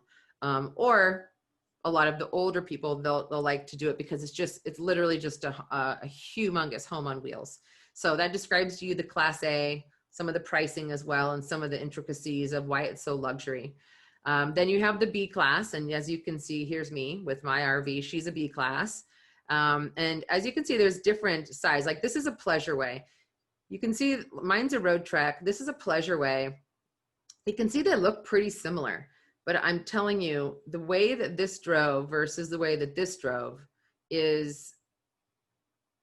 it just was more bulky to me. I like something a little bit tighter. And then you have the new vans, quote, vans that are coming up, but it's actually a B class van or RV. Everyone calls my RV a van. They say, oh, that's a great van. I said, actually, she's an RV. Same thing with this gray one. It's still an RV. So, and I talk about, like, most class B motorhomes do not have slide outs. And some of the intricacies that you can see from having the Goliath of the A, slide outs, just cars underneath, mega window, washer dryers. Usually you're not going to have that in a class B, right? The other thing you'll notice with the class A is that the windows come straight up, right? When we go here to the class B and C, you notice on the B, it's still the same thing. It's a bit more aerodynamic window, but when you get to the class C, one of the things that you can tell a class C with is that the bed or something overhangs over the window. That's the quote advantage of people having, one of the advantages of having a class C, because they have that bed over the window and other aspects. But again, they can come, like that red one is pretty freaking long. And then you have the little white guy he has a cute little awning, a very small awning. And one's much bigger and a Goliath than the white one. But the class C's, you can always tell they have the overhang over that window. I didn't prefer that at all. And I just thought it was more bulky, but it was just me. I was just alone. So this describes it, gives you a bunch of age ranges, gives you a bunch of pricing ranges as well, and just gives you, not to overwhelm you, but just so that you have a sense of how to spot them out there, what would be good for you, and you can easily weed out what you want and what you don't want. And then you can also get the big daddy of all daddies, which is a Super C. And I described that as well. One thing, so essentially those are the travel trailers, and that's with the car. And then you can actually get the RV, which is a whole home on wheels. Most of you probably know this, but I didn't know this when I left, but the chassis. And so it's the base frame of a motor vehicle. Don't ask me, but I didn't even know what it was. And when I went to the mechanic the first time, he said, well, what kind of car is it? And I said, a Road Trek 190. And he goes, I've never heard of a Road Trek. And I said, well, we can look it up. So we looked it up, and he goes, oh, it's a Dodge. And I go, it's a Road Trek. And he goes, it's a Dodge. And I go, it's a Road Trek. And he goes, it's a Dodge. And I go, okay. He goes, see on the side, it says Dodge. And I go, oh. He goes, it's a Dodge chassis. And I said, I am sorry. I don't know it. I knew you were going to laugh. Probably engine. Girls, I'm telling you, there are certain things that I was really good at, and certain things I didn't even care. I was like, I'll take that one. And he goes, it's a Dodge. He goes, you have to tell him that every time. And I go, oh, okay. So I don't know. We all have our different superpowers. So that's with the chassis. And so that's the easy descriptions of what you can expect on each, some pictures of both, and just so you can get more of a sense of it, rather than there's stuff online, but everyone will say, I mean, there's basically the same stuff, but I think I tried to boil it down into really how your enchanted journey with your like who you are, and how that would map into how I say it here, so that if you can relate, right? Like if you said, I'm not a luxury girl and I don't need a ton of shoes and I don't need the washer and dryer, well, you're probably going to go like this to the class A. You're not going to need it. So, and then also just the note of the different, this different styles of it too. So the other thing to think about too is, do you want a generator and all that, but we'll get to that. So do you have any questions on this page? It's pretty clear. I just wanted to show you guys. Okay. So the next one is, so the 11-point checklist, as I mentioned. So again, this is really, I can't stress enough, keep it for when you're looking, always, if you're going used, always send it to a mechanic. And I got lucky that someone told me that. I had an RV I was looking at, and the guy goes, do you want me to send it to a mechanic to look at? And I said, I mean, don't you have the checklist? Didn't you do it? He goes, no. And I said, okay. He goes, I'm just going to give you a word of advice. He goes, send it to an RV mechanic. And I said, okay, do you have a mechanic around? He goes, no, really, an RV mechanic.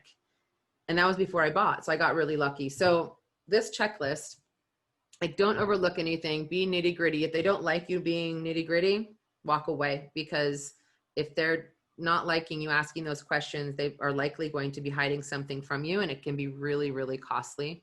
So the other thing I always tell them is record everything. And it might look creepy, but before it goes in to I advise the person who's selling, if it goes into the mechanic, record everything, because who knows what the mechanic can do. Not that they're bad people, but it happens.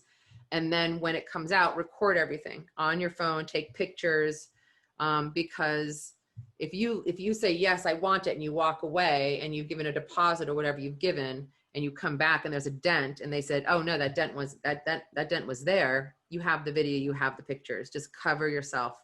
And this can be used as a maintenance guide as well.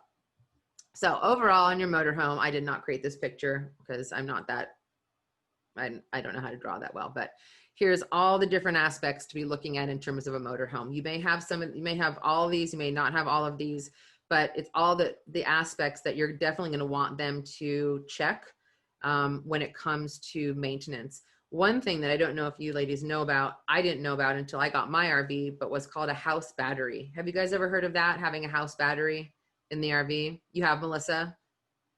Yeah. You haven't, Autumn? No. And Christina, did you? Have you heard of that? Yeah. I mean, I've just gone crazy with like solar, electrical and all of that, and like how the batteries work. Yeah, I've done nothing about RVs. Yeah. She's on that train, girl.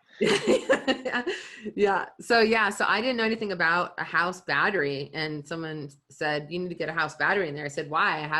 I have the engine battery, and then I have the propane, and then he goes, well, you got to have that in there because obviously if everything's off, it charges while it's going. And then once everything's off, then that will light up your lights and that'll light up everything else.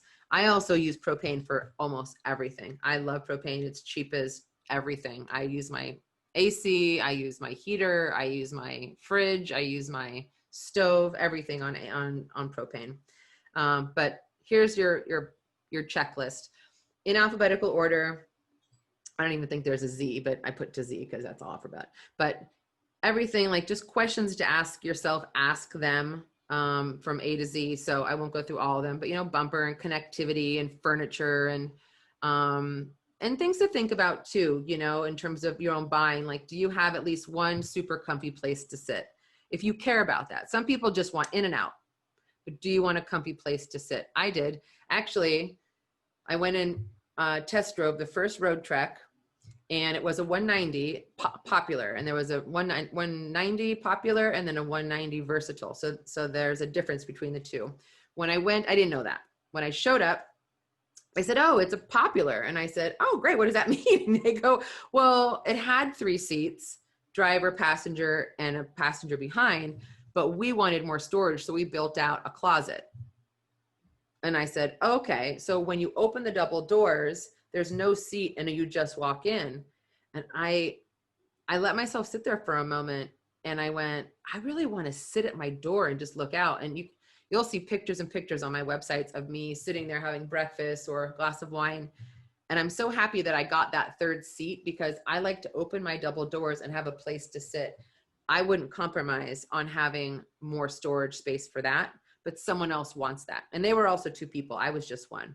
So my super comfy place to sit is that in the double doors with that 1 seat. That's something to really think about. Generator, does it turn on easily? Does it sputter? Really looking at that. How many hours does it have? Height, really looking at that. What's your length? Leveling and stabilizing. A lot of them have like automatic leveling. I do not have automatic leveling. So I got really good at leveling my RV. People were super impressed. I mean, again, I had people staring at me like I did when I parked. People would look over like, wow, that was exceptional. But I really learned not all levelers are made the same. Some are just really crappy and they break easily. Some will just sink into the dirt. So make sure you get the ones, you buy the right ones for you because, I don't know, some have holes at the bottom and they just sink right into the dirt. So I got both. And I'll never get both again. So something to think about there. Propane, quality control, safety slides. Just here's your list. Things to think about and whatnot. Some other specifics, just in terms of to ask them, in terms of if it's a travel trailer, 5th wheel, etc. So again, just a basic, list.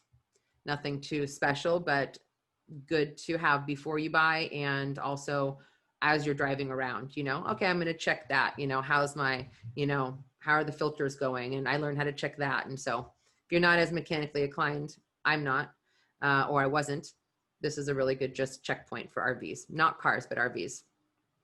Because most people try to school me on cars and it wasn't a car. So that was a little bit hard. All right. So I'll go here. I'll move this over. All right.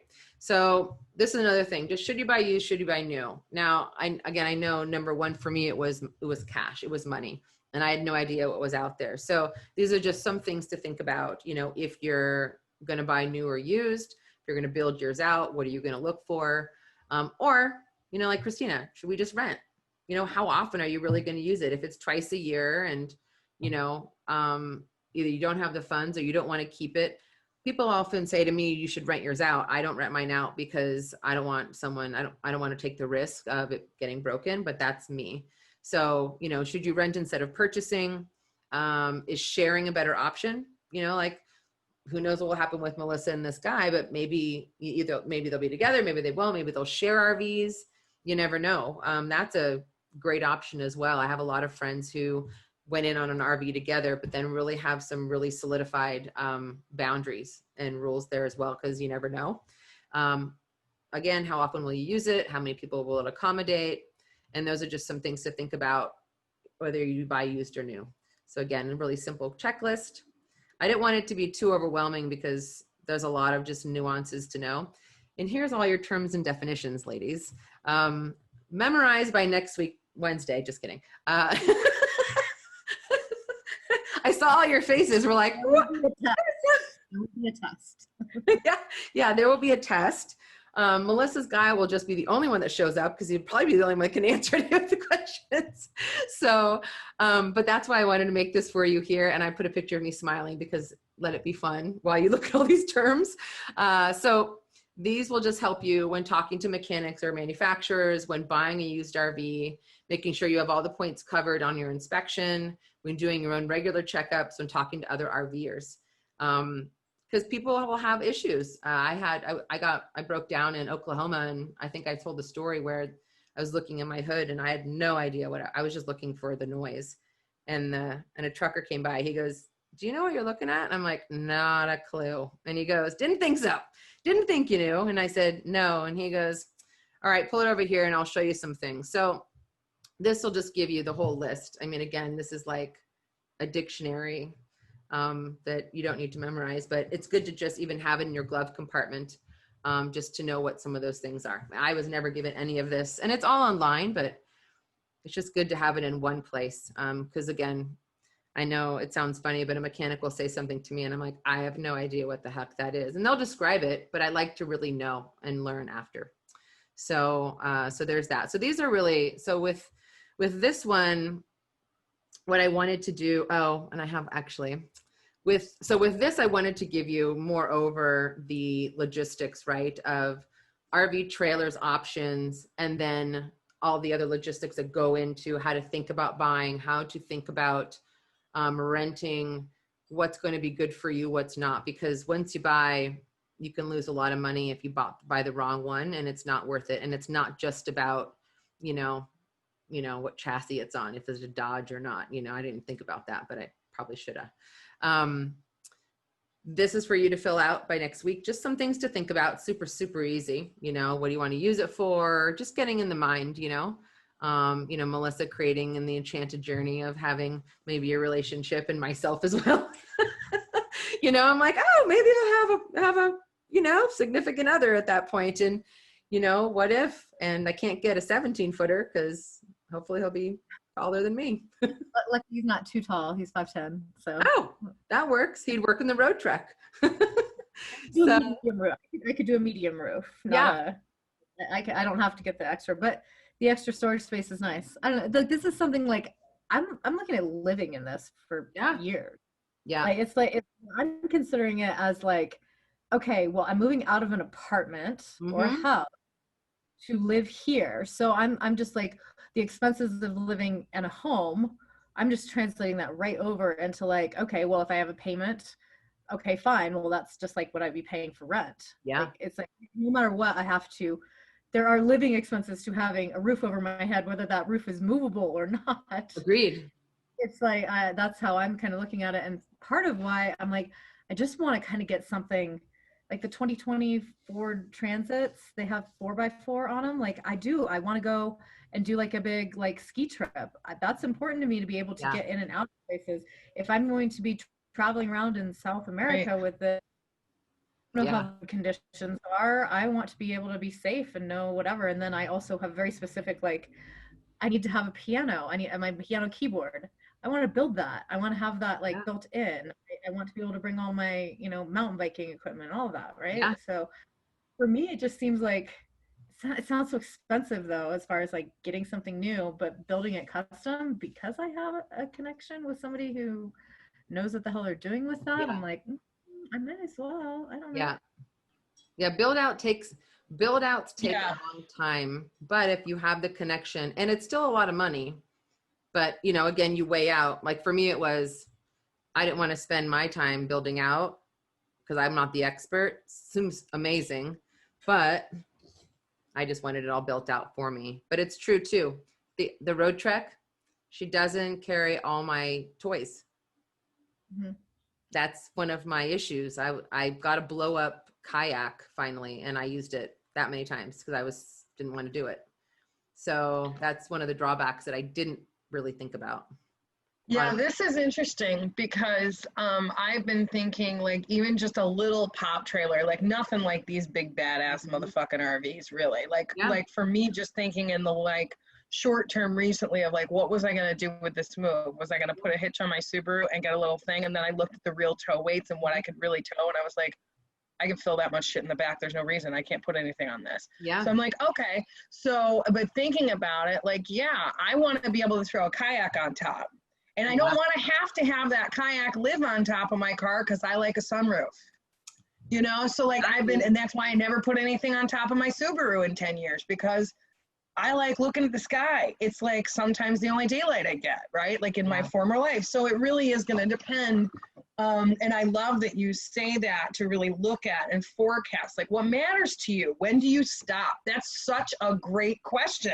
Yeah. Cause like, I wouldn't think about that. Like, I can't just fucking flip over to the next lane and like cruise over and go like see that sunset, you know? If I've got a trailer, right. And I gotta like, you know, so it's interesting, but I think that, it's all really great that like you've done so much research for us. Cause this is even opening up me to thinking about things that I wasn't even considering. Yeah. No, for the long term. Mm-hmm. No, and I'm happy it does because like I said, when I was doing my research, I knew one woman living in her RV, but she wasn't really mobile. And I knew a bunch of people living in their vans, and I really didn't have any help with this. And a lot of it was trial and error, and a lot of it was a ton of research. And like you said, which is perfect, like even looking at these, that's why I pulled it back up, like the travel trailers.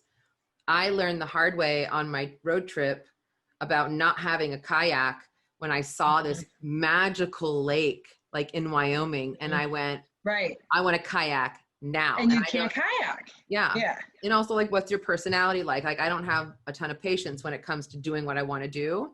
And so I got the blow up, really nice blow up kayak. And I saw the lake and I was like, all right, we're going to do this. This is going to be exciting. First time blowing up the kayak. I mean, it took me for like an hour or so, and it took me longer because it was my first time, but it wasn't enjoyable for me. But what's worth to you? Yeah. What is it worth to you? And where's the payoff? Right. So it's all going to be, and if this time teaches us nothing else, right, it's compromise. Like you have to use what's available and give up what the fuck isn't, you know, like really, like you got to be present to what you can utilize. So I'm looking at this too in phases, like I'm looking at buying houses. Of like, okay, well, the first vehicle that I have for like real travel is not necessarily my Barbie dream trailer. No. Right? It's the first thing to get me there. So I'm looking at it too as like, I may want to buy 3 tiny houses before I buy a big house. Right. I also may want to have 2 versions of what my road travel life is, and who knows what's coming. Right. So I think it's all also giving yourself the room to evolve, and that this doesn't have to be the forever thing. It's the first thing. Right. No, and that's perfect that you said that too, because it's true. It's like we want to get the right one, you know, in the first time, but like this information, like if heated, you will bypass the mistakes that you have to make, but it may not be your perfect home on wheels, that is your dream home on wheels, but it's your first, or it's your first home or whatever. But it's true. It's at a minimum, put the foundation down and know the nooks and crannies of what you got to think about. So yeah, it's true. It's, because when I thought about that too, I got very frustrated and have a kayak, and I got frustrated and have my motorcycle, and I had my, this is another thing to think about too, that I got a bike hitch. I'm sure you guys know about the bike hitches, right? Some go down, some go out, and some actually flip out. Well, the back of my RV opens like this. Well, it's either my bikes were either going to go like this, and I was going to have to step around them, but I got a bike hitch that hinged. And so I just had to pull the pop up, pull the bike out, and it hinged out. And so it was fully out on the other side. No intrusion of me going in and out, which actually really helped, because sometimes there, I was in Ely, Minnesota, and going into the Boundary Waters, and we shouldn't have, but we did. We put one of those hard kayaks from the back of my RV up to the front. We cracked my front window, but we couldn't have gotten that past the bikes. So to think about, what do you add on there? Like with like you said, if you have a trailer, like if you're looking at these trailers, there's the roof. You want to see the sky, but then also, is it arched? Can you even, like the little silver one, you can't put anything on top of that, really, and then also safety wise, people will sadly steal some things, or like these other ones, these pop-ups, they go down and they go up, but how long can you actually have something? And, so yeah, there's all these little intricacies that I didn't know, but I learned on the road. And that's why I'm just like, all right, if I can give this all to you, to have it be the best possible rental, purchase, whatever it might be, home on wheels, not, like you said, to save yourself from making the mistakes that will cost you thousands, then yeah, why not? And like you said, baby steps, doesn't have to be anything major. And I wanted to show you who I actually went to my mechanic, and I said, Victor, I said, I'm still helping women how to solo tribe, and his eyes gets big and he loves it. And he's like, oh, this is so great. And I asked him about the Road Trek 170, if I could do the tour inside of it. Well, it was really cute because he actually did 2 of them. I don't know if I have both of them up here, but we haven't gotten into safety on this module, but we're going to. And actually, this is not the video of it, but Victor immediately went into safety for you guys. Like, I didn't even ask him. I said, oh, can I do a tour of this? What do you think of it? And he went immediately into safety. And so I said, can I video you? And he said, yes. But we walked inside and I said, oh, so we have all these parts. Like, what should we be thinking about maintenance wise? So anyway, Victor was just, he was shy to talk to you guys, talked on the camera, but I thought, yeah, you get to see who my mechanic is. He's a super nice guy, and I can give him a little bit of props. He's out here. Maintenance and what to ensure before you leave and while you're on the road. So it's a good idea to have a checklist for safety and for things that you can actually forget before your trip. But safety first. So I always will check the tire pressure. I will check if there's any leaks coming from the engine compartment. So open the hood if you're driving a motorhome or a van in this case, and see if there's something leaking. How would they know? You look on the ground, just start the engine and wait for a few minutes and see if the engine is warm, it will leak and will show you. Okay. So then the something's wrong. Check the oil level and pretty much get on your way. And be sure that you have gas. Yeah.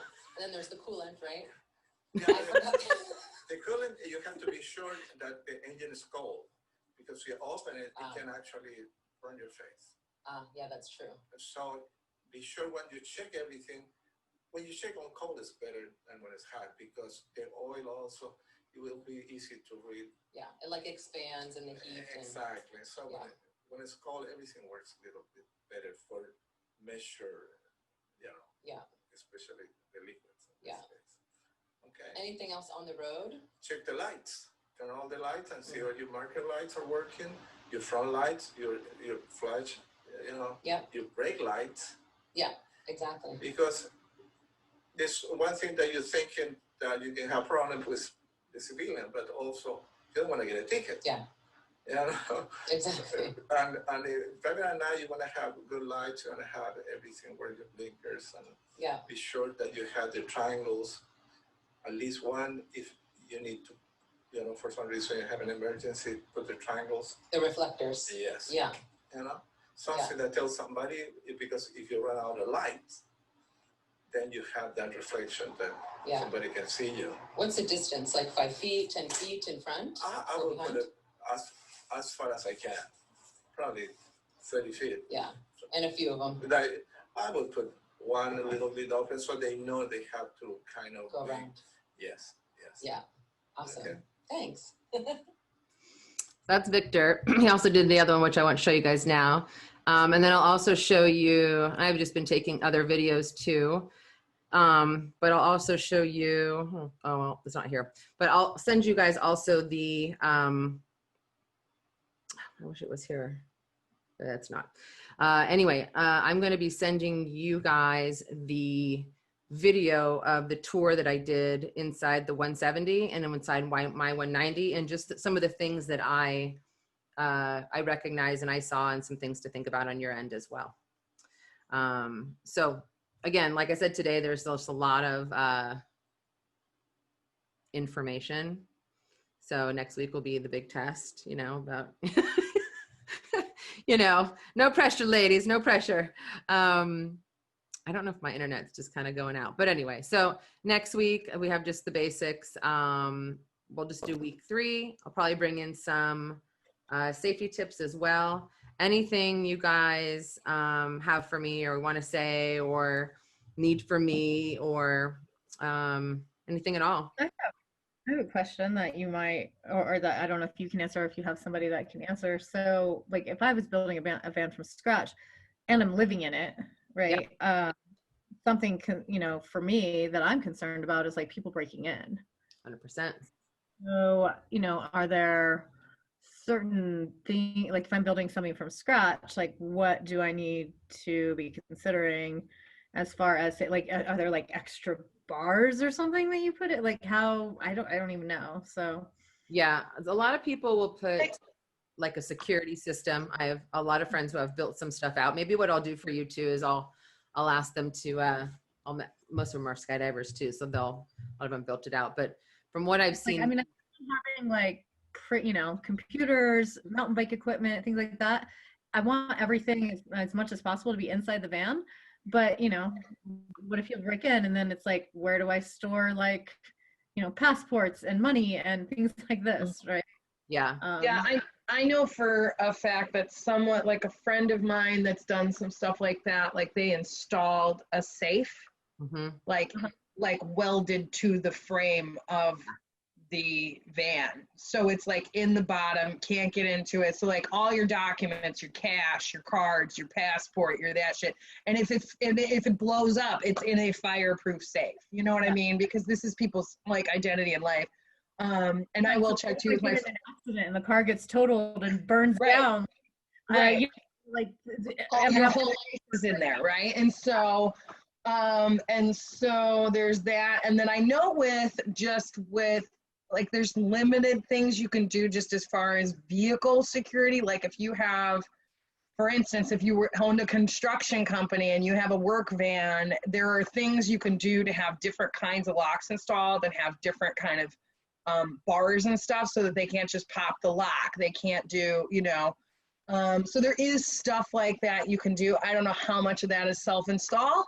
Or how much of it needs to be framed in, you know, you're going to learn a lot. But I will also check with my friend who is currently building out while she lives in her van. Yeah.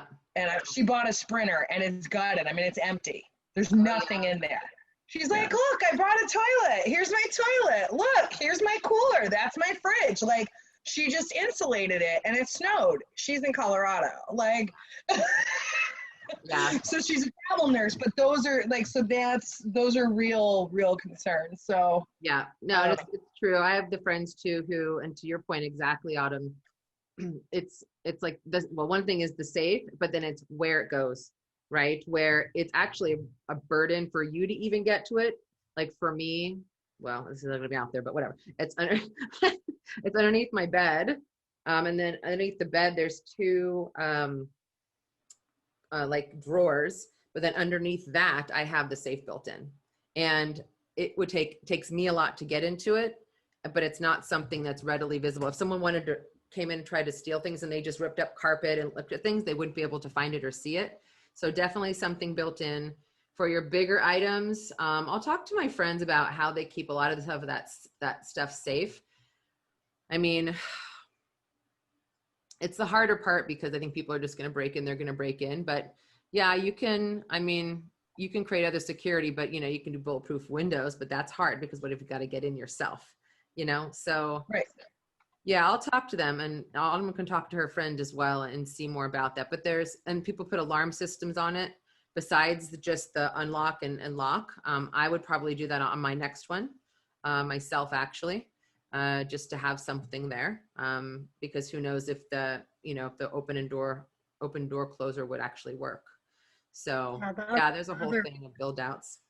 Well, now like with the open closed door thing, like they hack those. Like, so not as much in America right now, but like if you hit it, they can pick it up on a signal swiper. Yeah. So you can go lock your car and teach them how to unlock your car. So that's a thing of the past as safety goes and like actual security. I think to some degree, yeah, you are, thieves are thieves. You're going to get where you are, but also how often are you going to be hanging out? What? This is where insurance comes in. Right, which is where insurance comes in, is imperative, and that'll be really interesting too, because like, what will they insure you for? How does that work? Like, if it's not my primary residence, then do I get insured the same way I get insured through renter's insurance? If I'm on the road and I've got all my work equipment, then it's the same.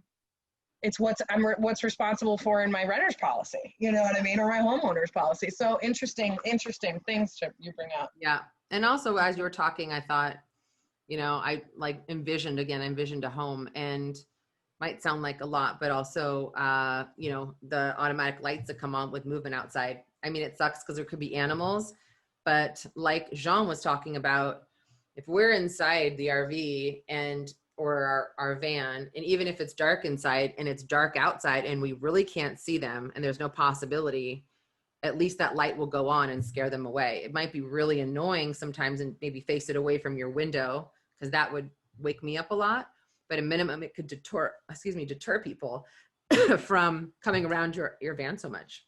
Yeah, I'd be interested about like outdoor camera systems. Yeah, right? Well, they have Ring now. Like those Ring cameras, those are chargeable. You can hook those things up and like they're chargeable. So, I mean, there's some Wi-Fi for recording and stuff like that, but they do have alarms and stuff too. So you can have motion sensors that just shoot off an alarm when somebody comes by. And if you, I was wondering about that with like no access to Wi-Fi kind of thing. Yeah, so, but there are some like little trickies. I've read some horror stories of people like out in the middle of nowhere, right? And like you just don't have it. Much options, right? So it's like, well, what do I do to minimize risk as much as possible while still, not breaking the bank? Yeah. Well, one thing that I actually got for myself was, I forget exactly what it was called, but I got from REI. It was one of the tracking systems, for people that go in like deep country, and actually worked for the first time for me in Idaho. I had no cell reception, no nothing, and that thing actually worked. So it at least tracked my location. The other thing too, again, this is kind of trailing off, but Victor actually said it. I said, one other thing of safety is that on my iPhone, there's Find Friends. I chose like 5 people and I said, would you follow me? Would you be willing to be one of my, and that's why I turned it on for them. And what, it was funny. One time I was all the way out in Hatteras Island in North Carolina. Do you guys know like Hatteras all the way out there? He sent me the snapshot and it looked like the dot was in the ocean. He goes, Elena, are you okay? I said, oh, I'm on Hatteras Island. He goes, it looks like it literally, I have the picture of it. It's like you're in the ocean. In the ocean. And I said, well, at least you're tracking me. Like that, yeah. So, that won't work without Wi-Fi, but getting some of those getting some of those other options where you keep something in your RV or your van that you take with you, and one you leave in your RV or your van, so that if you go missing, that's one thing. If that goes missing, that's another thing. So both are trackable at any given time. So, but yeah, I'll talk to some of my friends. Maybe I'll do a couple interviews on that too. Because people are getting really creative with that now. I just didn't want to take the time. I was just lazy, but there are RVs built out for that, but there's other things too. So yeah. Anything else? Anything else you guys questions or of interest of hearing more about, or anything I didn't bring up, or because we're only in week 2, but. Oh, well, the only other like topic is like pets on the road. You kind of mentioned, you're like, no, I don't want to take like my cats on the road. I was actually thinking about getting like a Belgian Malinois, which is almost like a security measure. Yeah. Right.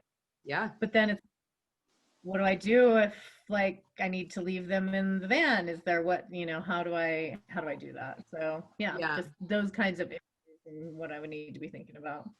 Well, I can speak to that a bit because I was like, something that I have done before, like when I had my dog Roxy. Well, I have Roxy right now, but it's like if I'm going somewhere but I want to take her, I would just get on what is it? One of those like Rover or whatever, like pet sitting sites. And I just be like, hey, I just need somebody, like I can't keep her in the car while I'm at this event. I just need somebody that can watch her for the evening for like $20. And found people. Interesting ways to handle shit, right? I was like, creative for sure. I mean, I think, I saw a lot of littler dogs, but definitely thinking about the animals, because people ask me about my cats, and I said, no, one, there's just not enough room, and my cats like to have room to roam. If they were just lazy cats and didn't want it, but the thing is, as you were mentioning, and I would like to go hike for hours or go biking or whatever. And although my AC would work with my propane, or my heat would work, in the beast class that I have, I wouldn't do it, because one, if it malfunctions, then they're either hot or cold, and I can't sit there and control it. So something with that small, unless it was a very short moment and I could leave like the windows ajar and some things ajar and it wasn't too hot of a day, but I mean, for me, at least with the animals, unless I had the large, like A class and whatnot, I would definitely take them with.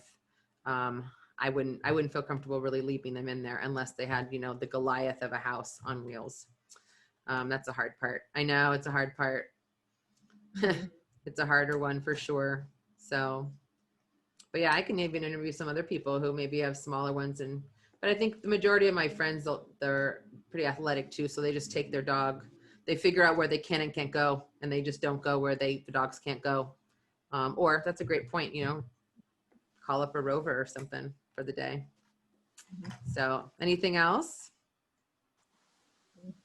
I think I've always just kind of been curious as far as like how much like energy I use, like propane I would need. Mm-hmm. Like when we rented the van, I was like, okay, we have this little tank, that went behind the stove, and it ran out, and we were like, oh my gosh, like, and we put in the extra one, but then I was like, how long is this gonna last? Like, are we gonna have enough to cook on, like, or cook our dinners for the next couple of nights, So I guess just not more knowledgeable about how much battery our lights use, or how much battery when we're charging our phones, when we're charging our, anything that our cameras or whatever. Like, I guess, it was all solar powered, but I was just so nervous, like, oh my gosh, we're going to be stranded somewhere because we're going to be using way too much, like energy and stuff like that. So I guess I just need to kind of get more knowledgeable as how much you should have, kind of thing. But yeah. And they all should have, did yours not have the gauge? It did, but I wasn't sure how to really read it that well. Okay. Yeah, that takes a little bit, because and in the video that I'll send you with the road trek too, I just show the gauges, what's everything. And for me, I made that other rule with myself, for gas, which I would say I was about 80% good with. I never went lower than a half a tank because I just was like, I just never know. And I didn't know Oklahoma was like 8 hours of straight nothing, but that kind of stuff. And then also, you know, with propane, it was trial by error. It was like, all right, I know what size it is, but what does that mean? Because in winter, I use it more with the heat. And I didn't really use it as much in the summer because I would just get outside. But then my stove, my refrigerator all the time. So got used to, you know, how much that was. And then I just followed the, you know, the signs there. So, and I think it's more of a trial and error. You can know the size of it, but then you have to know your usage, you know, because my fridge was always on. It was always on. But I mean, I could go like about a month or so on my propane tank because it was just me cooking and I didn't really use the AC or the heat. So, but someone who uses it a lot would use it a lot more, but it's super cheap. I love it. It's like, I wish our cars ran on propane. Cheaper, so much cheaper. So anything else? No? All right, cool. So this gave some good information. Got some wheels turning. Good. Awesome. So if there's anything comes up this week too, I'll look into some of the van stuff, Melissa, as well. Because I'm always just creating on the fly as well. But if anything comes up that jars from this, and then we'll just check in really on the, we'll go through module 3 and then we'll go through some things that came up for you on this next one. Like, you know, what did you notice that you didn't think about that is like integral, like the safety aspect, like integral, you know? Cause I thought about safety when I got my RV, but I didn't do anything about it until about 3 to 4 months in. I just kind of had my laptop out there and I just was, you know, I didn't have the safe. So certain things. So we'll go over that stuff next week and then module 3 and then we'll keep going. Awesome. All right, guys. Well, it's good to see you as always. And have a great rest of your week. Happy hump day. You as well. Thanks, All right, girl. say hi to Liam. Bye, ladies. You too, take care. All right. Bye. Bye.